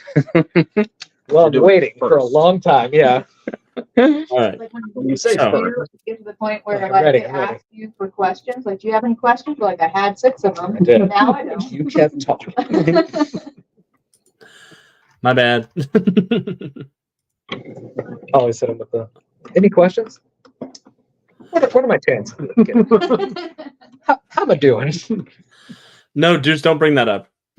They're like, eh. Somebody in the chat says, if you want the deep cut, ask Alex about the bow tooth. Oh no. All right, so it's not a deep cut. and I'm annoyed because Bowler was right there. But Bowler. Bowman had one of his teeth knocked out in the Terminus, which is like Apocalypse in the DC universe. And that tooth manifested into a humanoid tooth who had a bow and arrow fixation, who came after Bowman. The bow tooth came. It's terrifying. Yeah, I still haven't been to the dentist in 7 years. Oh, he was very upset about the filling, the cat, the whatever it is, the Crown. So how crown. does The crown he Bolt got. feel about My tooth? his biological son, then the Bowtooth? Did they get along? Is there a rivalry there? I keep these different wings of the mansion, you know? Yeah. So they haven't met. Yeah. Okay. I mean, this is your brother, a sentient tooth I got in another world. Right. You know, like, you know. Right. He stays on top of like- Bolt's dental care, though. Who's Which is not listed his tooth. first in the will? Who came first? The dentist. Like, do you live? Well, first in the wheel is my numerous philanthropies that every Right. billionaire Because- superhero has to have. The you know? Archery Society that teaches orphans. Why would you have the sidekick in the will? He's not going to live long enough to spend it anyway. Mm. He's got to change it every couple of weeks. Well, at the moment, I'm not entirely sure Bolt's not going to be the one to kill me, you know? So, you know. You do always have to Fair prepare for the But chance also, that your you're telling me sidekick that is the he's one. proactive enough to have. I'm just like, I'm sorry, the bow will. Yeah. I'm just picturing like combat training with Bolt and the bow tooth with the like the boffer things, and the bow tooth is just a big toothbrush. Amazing. He really scares the shit out of kids on a Halloween night when they come looking for candy at the Bow Mansion. I love Halloween, actually. So initiative is going to be Bowman, Thunderbolt, Lady Liberty, Mercenaries 4, Mercenaries 1, Centuria, Mercenaries 3, Glacier, the Snowcat, Ice Princess, Dr. Metropolis, Mercenaries 2, Siren, Johnny Frostbite, and Star Knight. So Bowman, you are up first. I'll remember that. I don't think you have enough people in this initiative. So the two supervillains, they're up close near the. They're throwing ice at the agents. So if they're close enough, I'd like to shoot a smoke arrow at them to try and conceal their vision. Perfect. And the two hit is burst, and it says DC 14 dodge. Yes. So the way area of effects work, anything that is caught in that area of effect is hit by it. They roll a dodge check first to see how much they're in the effect. Okay. If they succeed, they'll roll against the lower, and they basically get half damage. So they'll Okay. roll against the lower DC on the second line. If they fail, they'll take the higher DC on the second line. Okay. So that's the two of them. Dodge checks. What was the DC? 14? 14. 14. Johnny Frostbite will fail the 14, so he'll make a second check. Is the other one? It's a dodge check for the other one for the second line. Yeah. Are you saying it under extras or is it under the DC? Under the DC. Yeah, it says the top 14 or line's 12 dodge. dodge. Okay. Yeah. Some afflictions that'll be a different resistance. It's just Okay. concealment is a dodge effect. Mhm. But it would be like dodge 14 dodge 18 fortitude. Mhm. Something like that. However, on his dodge check, he gets an 11 versus your 14, so he will suffer the first degree, and that is a conceal. So he is basically in the concealment cloud. He can't see out, and people who can't see through concealment can't see him. But Bowman, you're able to see through your own concealment, obviously. Yeah. So he's blind, basically, in the cloud, trying to figure out what he's going to do. Bowman, do you want to tell me a little bit about what that looks like? Oh, and Ice Princess. Sorry. Ice Princess. I got to roll for her. She succeeds on the 14. However, she gets a natural 1 on the second one. Ordinarily, the second check, she would need a DC 12. She does get a 14 total with her natural 1, but because it's a natural 1, she gets an automatic degree of failure. So she does take the first degree. She is also in the cloud, unable to see out of it. So tell me a little bit about what that looks like, Bowman. Yeah, you see, Bowman notices everything's going on, quickly draws an arrow and just plays with it a little bit, adjusts it, lines it up, lets it go, goes right in between them, right at eye level, and then poof, so much smoke that they have to hide their eyes. Yeah, they're unable to see out to attack the agents. The Aegis agents see you. They give you a shivering thumbs up. They're dressed in whatever jackets they had in their lockers, so they're not really dressed for the weather. But Oh no. Yeah. one guy's got like a windbreaker he wears at the gym. The engine's on fire. You can warm yourself next year. That's what Bolt's doing. And on your turn, Bolt will see what you've done, and he's also able to see through your concealment cloud. He will fire in. He gets an automatic hit because I don't want him to have to roll for stuff. He does deal an injury to Johnny Frostbite. Okay. So that means he will suffer -1 to his future toughness checks. It's cumulative, so more bruises, more injuries equals more damage. And then I'll move to attack him from the side because I can do move by action where I may move before or after my standard action. Perfect. So I want to like get closer, but still like surprise them from the side. Excellent. Yeah, you basically smoke cloud them and you set yourself up for a good ambush. And I'll remember you're over there so that they're actually going to be vulnerable to your next attack. Thunderbolt. As you arrive on the scene at the bridge, sure enough, you see the guy in the pinstripe suit destroying portions of the supporting rods for the bridge. The bridge is swaying a little bit like it's going to collapse. But what would you like to do? So is he on the bridge, like in the middle of the bridge, or like? He is on the bridge. He's so it's sort of like a Golden Gate style bridge. He's on top of one of the big things, sort of pointing down and freezing the support wires. Okay. So as I'm coming up, I don't know what it would be, but I'd like to like kind of grab him and just not push him, but like carry him. Like basically, I want to tackle him off where he is, so just make him stop. Just freezing things over. Yeah. You can make a grab check for me. Go ahead and roll to hit him with a grab, and we'll see what happens. So that'll be a D20 plus your to hit modifier for grab. To hit modifier. Oh, either you're fighting or you're unarmed. Right here. Yeah, it'll be on the front page in the attack section. Oh, I don't It's have a grab. I don't have a grab. Oh, it'll be the same modifier as you're unarmed. I must have goofed and not put that on there. That is a 27. 27 will definitely hit. Good job, Thunderbolt. What's your strength? 10. Cool. So the way grab works is you hit them and they make a strength check to resist. The DC is 10 plus your strength. So he needs a 20 with his strength to try to avoid being grabbed. Good. He fails it spectacularly. So he is actually immobile and defenseless as you grab a hold of him, and his movement is completely in your control. Okay. You're free to grab him and fly off. Yep. I'll take him off the bridge as far away from it as possible, or not as possible, but like just away from the current scene. Excellent. Are you done there? You can use extra effort if you'd like. You can go fatigue to do another standard action if you wanted to, or you can move on to the next character. No, I think that's it. My main priority was just getting him off the bridge and making him stop. Pretty good thing. Yeah, he is definitely he is at your mercy, so you have taken him away from the bridge. Lady Liberty, you are still at the bridge. I'd like to try to stabilize the bridge.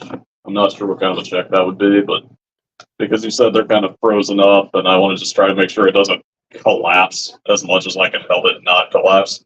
Yeah. We're gonna do something a little weird, but that's okay. How many hero points do you have? I have 2 hero points. Okay. If you want to spend a hero point, I will say that the Light of Liberty that nullifies bindings, you can actually use that to remove the ice that is binding the cables and wearing them down and making them brittle and snappable. Yeah, that sounds good. I'll do that. Awesome. So go ahead and give me a D20 plus your nullify rank, which I believe is a 9, but double check for me. Yeah, it's on the back. It's your freedom power. Freedom exclamation point is your nullify power. Excellent. Freedom power. Those are the other powers. Yeah. Oh, no. Yeah, it is 11. Okay. So go ahead and roll a d20 plus 11 and let me know what you get. I'd say 24. Oh, perfect. You are able to free this portion of the bridge. Do you want to tell me what that looks like? So she will fly up, and there's just kind of a bright flash that sort of melts all the ice off the beams. Excellent. And the people who are in their cars or trying to get out of their cars to run back up the bridge because they didn't want to die in a collapsing bridge, they let out a big cheer as the Light of Liberty frees the bridge from the threat of encasement. And, you have a movement action, Lady Liberty, if you'd like to go after Thunderbolt and Glacier, who we took, or if you want to move anywhere else in town, you're free to move. Yeah, I'll move after Thunderbolt and the enemy. Excellent. Good job, Lady Liberty. Back at the gas plant, the mercenaries, there are two groups of them that go one after the other, so they're going to make a team attack against Centuria. Which is a silly waste of resources because Centuria has a power called Impervious Toughness. I was gonna say. You're bulletproof, Centuria, basically. Anything that is a That's certain... exactly what that means. It's kind of like not a lot of Yeah, you're so Impervious Toughness, you take the ranks that you have in Impervious Toughness, you divide it in half, and that is the power effects that you do not have to roll any resistance checks for if they're that level or lower. So these guys, they open up with their assault rifles. They're trying to team up and blast you away, but the bullets just slam into you and to no effect. And it comes to your turn, Centuria. Give me an insight check, Centuria. Can I try and... Oh, insight check. Okay. Yeah, just a quick insight check. They seem unfriendly. 24. 24. With a 24, you think that the mercenaries who attacked you, they weren't really trying to hit you. They were trying to hit the guy behind you, Milo. That's exactly what I was going to be like. Hey, can I figure out what's going on with that guy who got blew up right next to me? He didn't get blown up. The wall behind you guys got blown up. Who almost got blew up behind me? Yeah, he almost got blew up. But you could tell that they sort of made a snap decision in that moment that they weren't going to be able to take him alive, that they were just going to execute him to make sure that he couldn't say anything. Little did they know she was a human shield. Yeah. But Centuria, you are up if you want to do anything. I just wants to check on that guy. We don't know if he's a bad guy yet or not. He seems kind of like he might be, but I'm not exactly 100% sure yet, right? Yeah, it's hard to tell. Yeah, she just turn around and try and figure out what's going on with him. Yeah, in my mind, the guys are still shooting you, but you're like, you turn around and they're just shooting you in the back. It's like, what's your deal? It's got like that, like ding, ding, ding, ding, ding, ding, Yeah. like Superman. Don't be true, son. One step to the left. And he, the guy, he sort of steps a little bit closer, like into you. Like that. Yeah, he just comes a little so that there's no chance that they'll shoot around you into him. He's like, I promise I'll tell you everything that you want to know. My name's Milo. I am the son of the Arctic Fox. If you can save me from his mercenaries, I can tell you everything that you want to know, but I can't tell you anything until they stop shooting at us.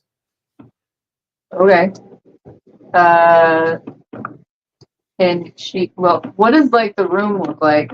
I mean, it's kind of blown up, but yeah, it's pick him up and take him somewhere else. She definitely can. I mean, you've got plenty of movement, so it's a gas power facility. There's lots of winding pipes, lots of boilers. There's the big hole that they blew in. On the outside of that hole, you do see one of those armored snowplow tanks that they mentioned. And there are about 16 of these goons coming in here trying to cause trouble. Okay, can she go the opposite direction of Yeah, all definitely. How many? How fast can you fly with a move action? It says 2,000 miles per hour. Oh, yeah. So you could take him somewhere 4 miles away if you want to take him out of the situation. That what it is? Movements around. I can Yeah, move 60 4 miles. Which is fine. I mean, that's better than my drive. No. That's fine. I just also fly 4 miles. I can only teleport. She's got a quickness of 8. I don't know.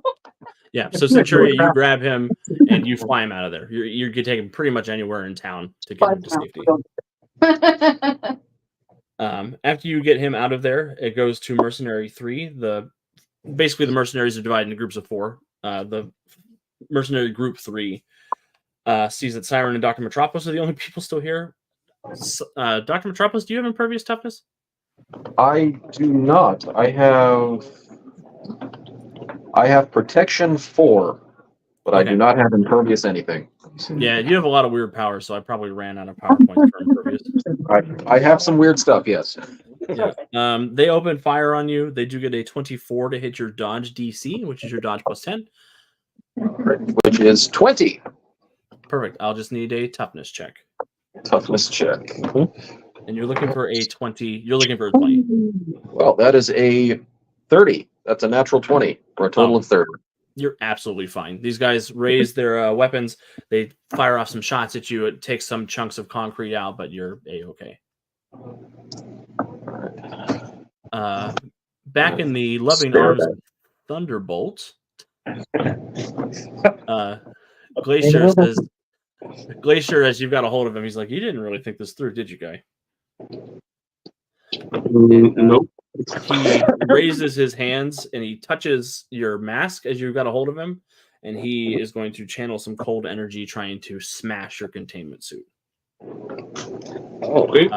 Thunderbolt, I'll give you a hero point because your containment suit is a complication for you.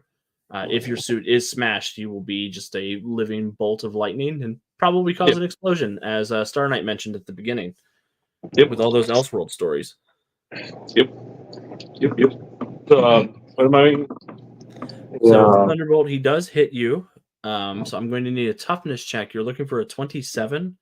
The suit has the same toughness that you have because your toughness comes from the suit. You don't have a physical form of your own. So you're making a toughness check for the suit. And it's okay. That is a. What is it? 17. You use a hero point to reroll or something? You can use a hero point to reroll.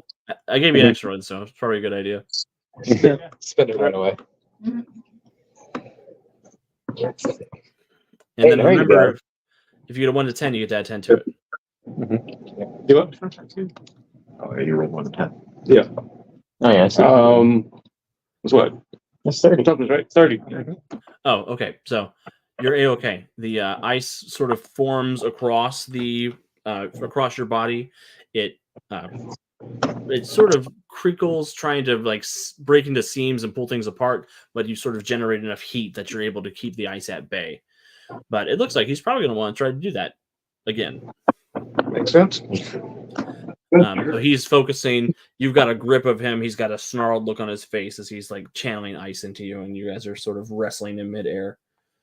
After Glacier, because he's stuck, he can't decide to move, and he doesn't want to get let go because he can't fly. After Glacier is the Snowcat, the armored tank back at the gas main, which is going to turn and open fire on Siren. What did I do? You showed up. You were there. Unprovoked. Friends, you were there. The Snowcat gets a big whopping 17 to hit your dodge DC, Siren. That misses. Cool. I shouldn't say open fire. What happens is the turret of it sort of turns and it shoots out this sort of concentrated beam of frozen energy, a la like a Mr. Freeze gun or a Captain Cold gun. It arcs up and over, but you're able to avoid the attack. It sort of just freezes different areas of the gas facility. After the snowcat is Ice Princess, who is coughing in a smoke cloud. So we'll come back to her. I'll make a resistance check to see if she can find her way out.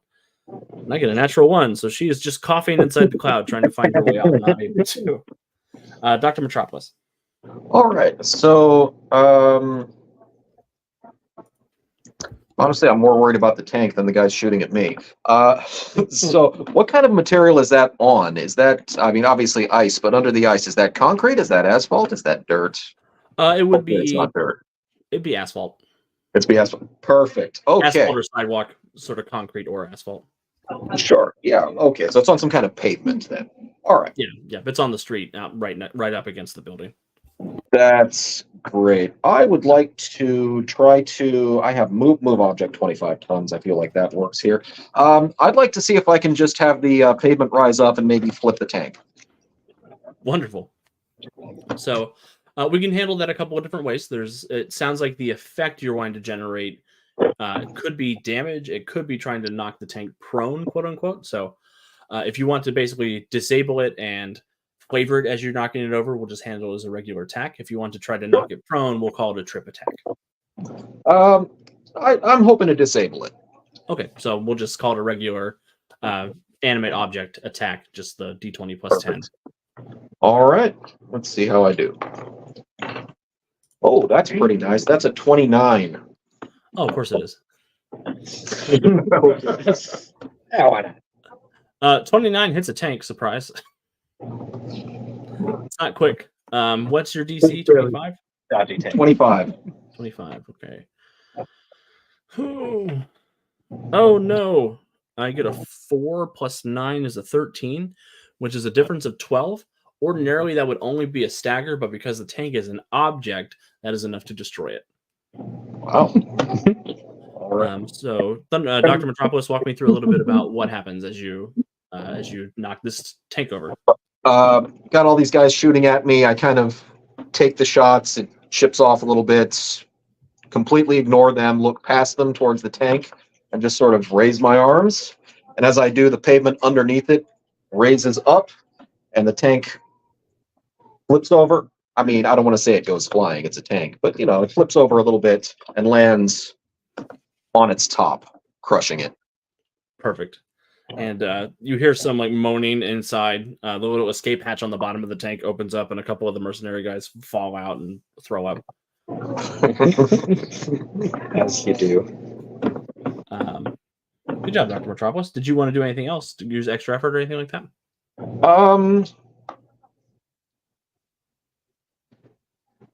You know what? I'm actually thinking. How far away is the bridge?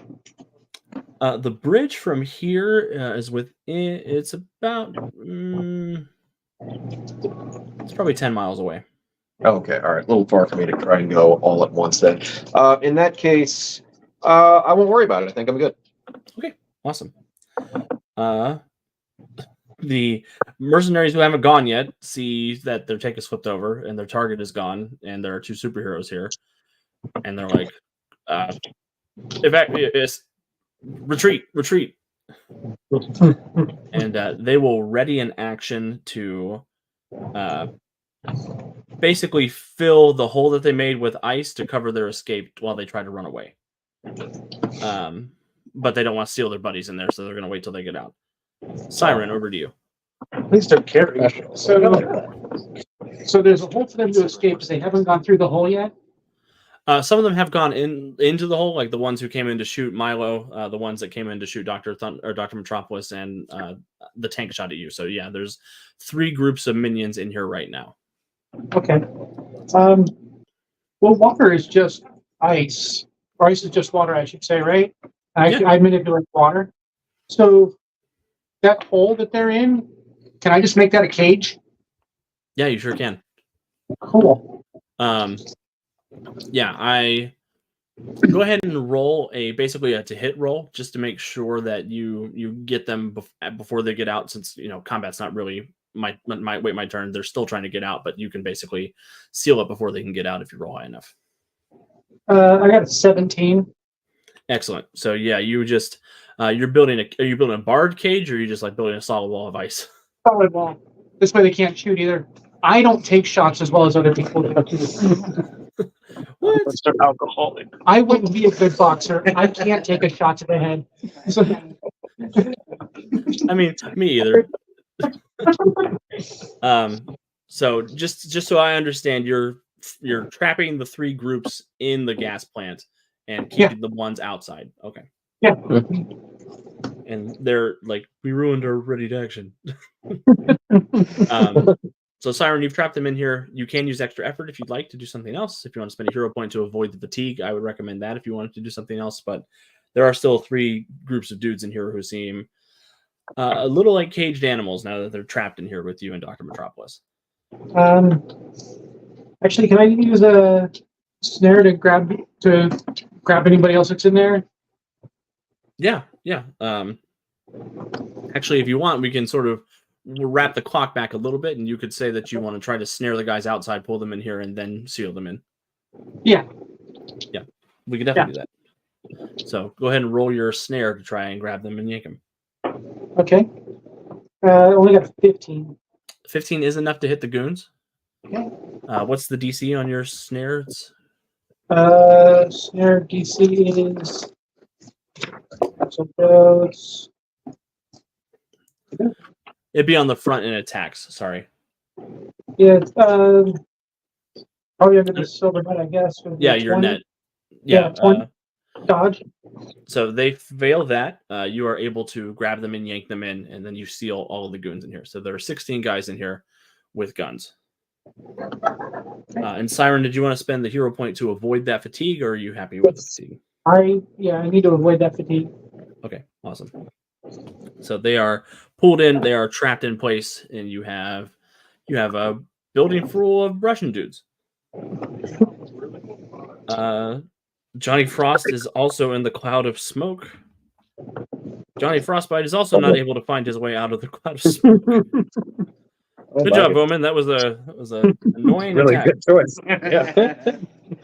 And Star Knight, over to you. All right. Star Knight will give a nod over to Bowman and say, "Good choice." And then I will use my Star Blast, but I will shape it like a bow when I fire it. Solidarity. And I'll fire at Johnny Frostbite. Perfect. And I'll do a slight power attack since I think they're vulnerable and I can see in the dark. Perfect. Yeah. Yeah, you got one of the fancy space helmets. Mm-hmm. And you're shooting at Johnny? It doesn't matter which dice I use, as it turns out. Yeah, I got a 2 plus 8. Point. You can reroll it. 10. I'm gonna do something else instead. Okay. So I got a 10 to hit and missed. Yeah, that will not hit. It was close Are they- to 13 with their vulnerable. With his Are they next to each other, like close enough to where I could multi-attack them if it was close? Yeah, I would say so. Okay, then I will fly in next to them and extra effort to do the Star Sword instead. Okay. And I'll You're like, multi-attack. the Bose Bowman's thing. And the... Yeah, both. Obviously not for me. Yeah, not so easy, is it? You're right. So yeah, I'll attack them both with a multi-attack. Mentor's like, are you let him talk to you like that? I mean, unless I can make the shot, I kind of have to. All right, with the sword, with the -2, since I'm attacking 2 people, that's a 26 for the first one. Oh dear. Yeah, that'll hit. And a 23 for the second. Ooh, Yeah, swords are definitely better. Yeah. Those will both Clearly. hit. What's the DC on your sword? 25 toughness. Yeah, bad news for the 2 of them. They're surprised, so they don't have their regular defenses on their toughness either. Smoke bomb was clutch. I'm about it. 25, you said? Yep. Are you sure? Yeah. Shoulder. It's a rank 10. You don't need all these positive powers. You just need a primary. Look at that. Oh, yeah. Star Knight, you come down and you knock out both of them as I roll a 1 and a 2 on my toughness checks.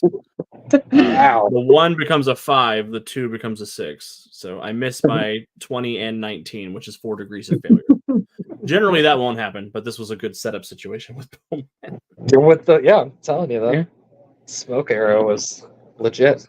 So yeah, So- she flies in, and normally she's got like the sword and the shield. She just transforms the shield into another sword and just whacks both of them with the hard light.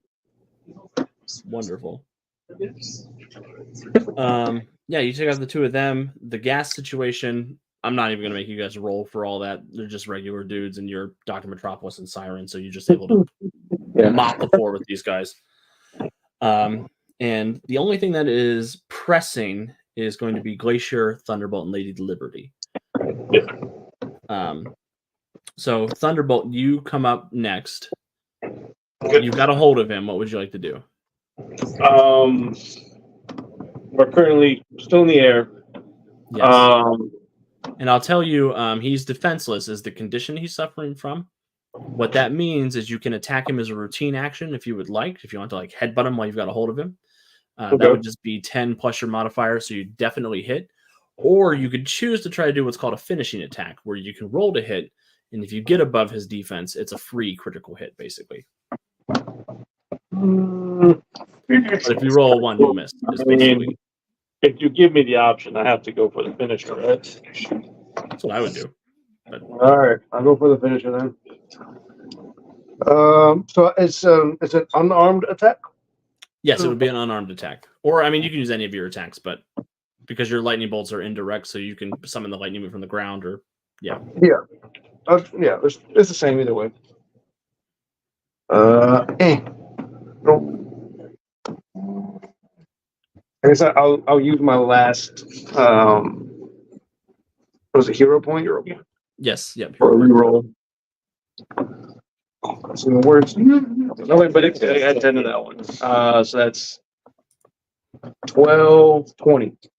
So that will get above his regular defense. You will get that free critical hit. So I need to know what your DC is plus 5 for your unarmed. To hit. Your Your DC. DC. It's plus 5 is a 32. Oof. 32. For 32, yeah. for unarmed, right? That's what we're No, doing. it was lightning bolt. It was lightning bolt. Yeah. Okay, yeah, Lightning so that's bolt's cooler. Yeah. It's a 32 tough. You know what's really irritating for me? That I'm really good. I mean, that's not. I'm glad you're really good. That's awesome. But Glacier, while he's immobile, doesn't have the benefit of his defenseless roll. So instead of having an 8 toughness, he has a 2 toughness. Ooh. And I need to get a 32. Pretty hard to get a with 30. then. D22 plus 2. Yeah. That's what that math. That's that mathin'. Math be mathin'. Yeah, I got a 13 on the dice. Plus 2 is 15 versus a 32 is a difference of 17, which is 4 degrees of success. Okay. Thunderbolt, before he's able to freeze your suit and shatter it, you are able to knock him unconscious with a lightning bolt. Do you want to say anything about how that goes down? I'm just really annoyed because this is my suit. I don't like being touched in general. Yeah. Okay. Yeah. And so, as I feel like the ice start to just expand itself on my suit, I just get really annoyed, and I feel the electricity inside me just start warming the suit up, and before he can even say anything, there's just a bolt of lightning that comes out the sky. As we're just since we're in the sky, there's just lightning coming from all directions. And just light him up. Or cover him. Yep. Yeah, the Thunderbolt returns, just blam right into him. And as he goes unconscious, we will exit combat. And unfortunately, Troy has to do another stream. So as Centuria recovers Milo and takes him somewhere safe, Bowman, Star Knight check on the Aegis agents and on Bolt, and Siren and Dr. Metropolis prepare to possibly interrogate these Russian dudes that they've captured and try to repair some of the damage that's been done at the gas facility. We're going to have to make this a part 2. I'm sorry about that, everybody. Well, it doesn't mean we have to get together again. That's true. Yeah, true. I can live with that. Play Cthulhu. Oh, I do. He knows what he did. Yeah. But yeah, that's Mutants Masterminds. How are you guys enjoying it? I like to do a temperature check. You know, how you finding it? Is anything you'd like to comment on? Well, just so far I'm having fun, so it's good. Yeah. I like the new sheets. Very Yeah, cool. I think they're very playable. I think. Mm-hmm. The math is very even. Yeah. Yeah, I like everything just based off of D20. Yeah, I like it too. So So everyone's comfortable with getting together again sometime in the near future? Yeah. Okay. Yeah, absolutely. yeah, I'd love for you guys to get to the end of the story. You guys have captured some of the ice villains. You've done all sorts of fun stuff. Deuce, this time it isn't my fault. Deuce says Alex finds it almost impossible to run a one shot. We call them 1.5 shots on my regular channel. So, yeah, this time it's Troy's fault. I'll take the blame. Yeah. One of the 1,000. Yeah. Yeah, but before we get out of here, not getting it all together. I would like to give everybody a chance to say goodbye, plug anything they want to plug again, and I'll do an update at the end, and we'll get out for the evening, starting with Claude. All right, I am still Claude. You can usually find me in the comments section of any Mutants and Masterminds YouTube thing that's happening. Not this one because I'm playing it. I'm also at Threads at Curly Insane Guy _. Claude's also going to be running M&M at Origins this year. Also that. Did I request for just a second? Yeah. Yeah. Mike. Mike, yeah, Seattle RPG Variety Society. We run things in the Seattle area, not necessarily just Seattle, but that general area, as well as sometimes online events. So look us up on either meetup.com or Facebook. Excellent. Cindy? Cindy, again, we do the Learn and Play Eldritch Horror every other Monday. It's best to sign up on Meetup, but it's at around the table from 6 to 10, unless the game's going really well, in which case we lose at 7. Awesome. Elias? Yeah, I'm Elias, and had fun playing with all y'all. Excellent. Cindy? I already went. It's going to be Oh, big. sorry. Me. Victoria. Yeah. Victoria. And I'm still Victoria. I read my seating chart wrong. Sorry, Victoria. Oh, I'm still Victoria. I don't have anything to plug, but it was fun playing with all guys. In the few hours we've been playing, I've decided to change my name to Daniel. It was fun. I enjoyed it. I'm always up for a game. Awesome. And David. Oh, yeah, I'm still David. We'll see how the next session turns out at the end of it. But yeah, I co-host the Learn to Play Eldritch Horror. Won't use the Meetup, and make sure to take care of those pets. Stay near them. Do it. Thank you, the Deuce and Robert Kim, for joining us. So yeah. Yeah, thank you guys so much. I'm Alex again. I'm the line developer for Mutants and Masterminds. I do all the superhero stuff. We're having a great time. If you're in the Columbus area tomorrow, I'll be running one more Mutants and Masterminds game at GalaxyCon on Sunday morning. We have a Mutants and Masterminds Monday every Monday, including this upcoming one at 3, 4. What time is it? What time is it? 2 p.m. 5 Pacific. p.m. 5 p.m. Yeah. EST. Where we talk all about Mutants and Mastermind stuff, myself and my friend Steve. And Troy, disembodied Troy. Yeah. And stick around if you are a fan of Green Ronin, because Troy is going to be running a Cthulhu Awakens stream a little bit after this. It's going to be horrifying. Someone's going to die. It could have been all of you One of the if players I will damaged actually this. die. They will die. Yeah. Will be It could have killed been all of you if alive. I destroyed Thunderbolt's suit, but it didn't work out the way I wanted it to. Yeah, I got lucky on that one. Awesome. And hey, Alex, thank you for taking this time out of your schedule. I know that you're doing con stuff, but we really appreciate it. You're a phenomenal GM, and we love it. I appreciate everybody. Yeah. All right. Hanging out with y'all. Troy, take us off if you. I do will. I'm going to take us off with a little video. that. With a little video. Yeah, it'll showcase the cast of the next stream, which I guarantee you will start late. All right. Thank you, everyone. You call me a saint, but you know I'm a stranger. All willing and able to do what you want. You think I'm a thinker, but I'm just a singer. All messy and pretty, just making believe. Boy, I'm falling, I'm falling, I'm falling, I'm falling, I'm falling. Down to obscurity, don't let me ever be this alone. I'm falling, I'm falling, I'm falling, I'm falling, I'm falling. Shouldn't be trusting me, I could be making it all up, you know. Just like the stage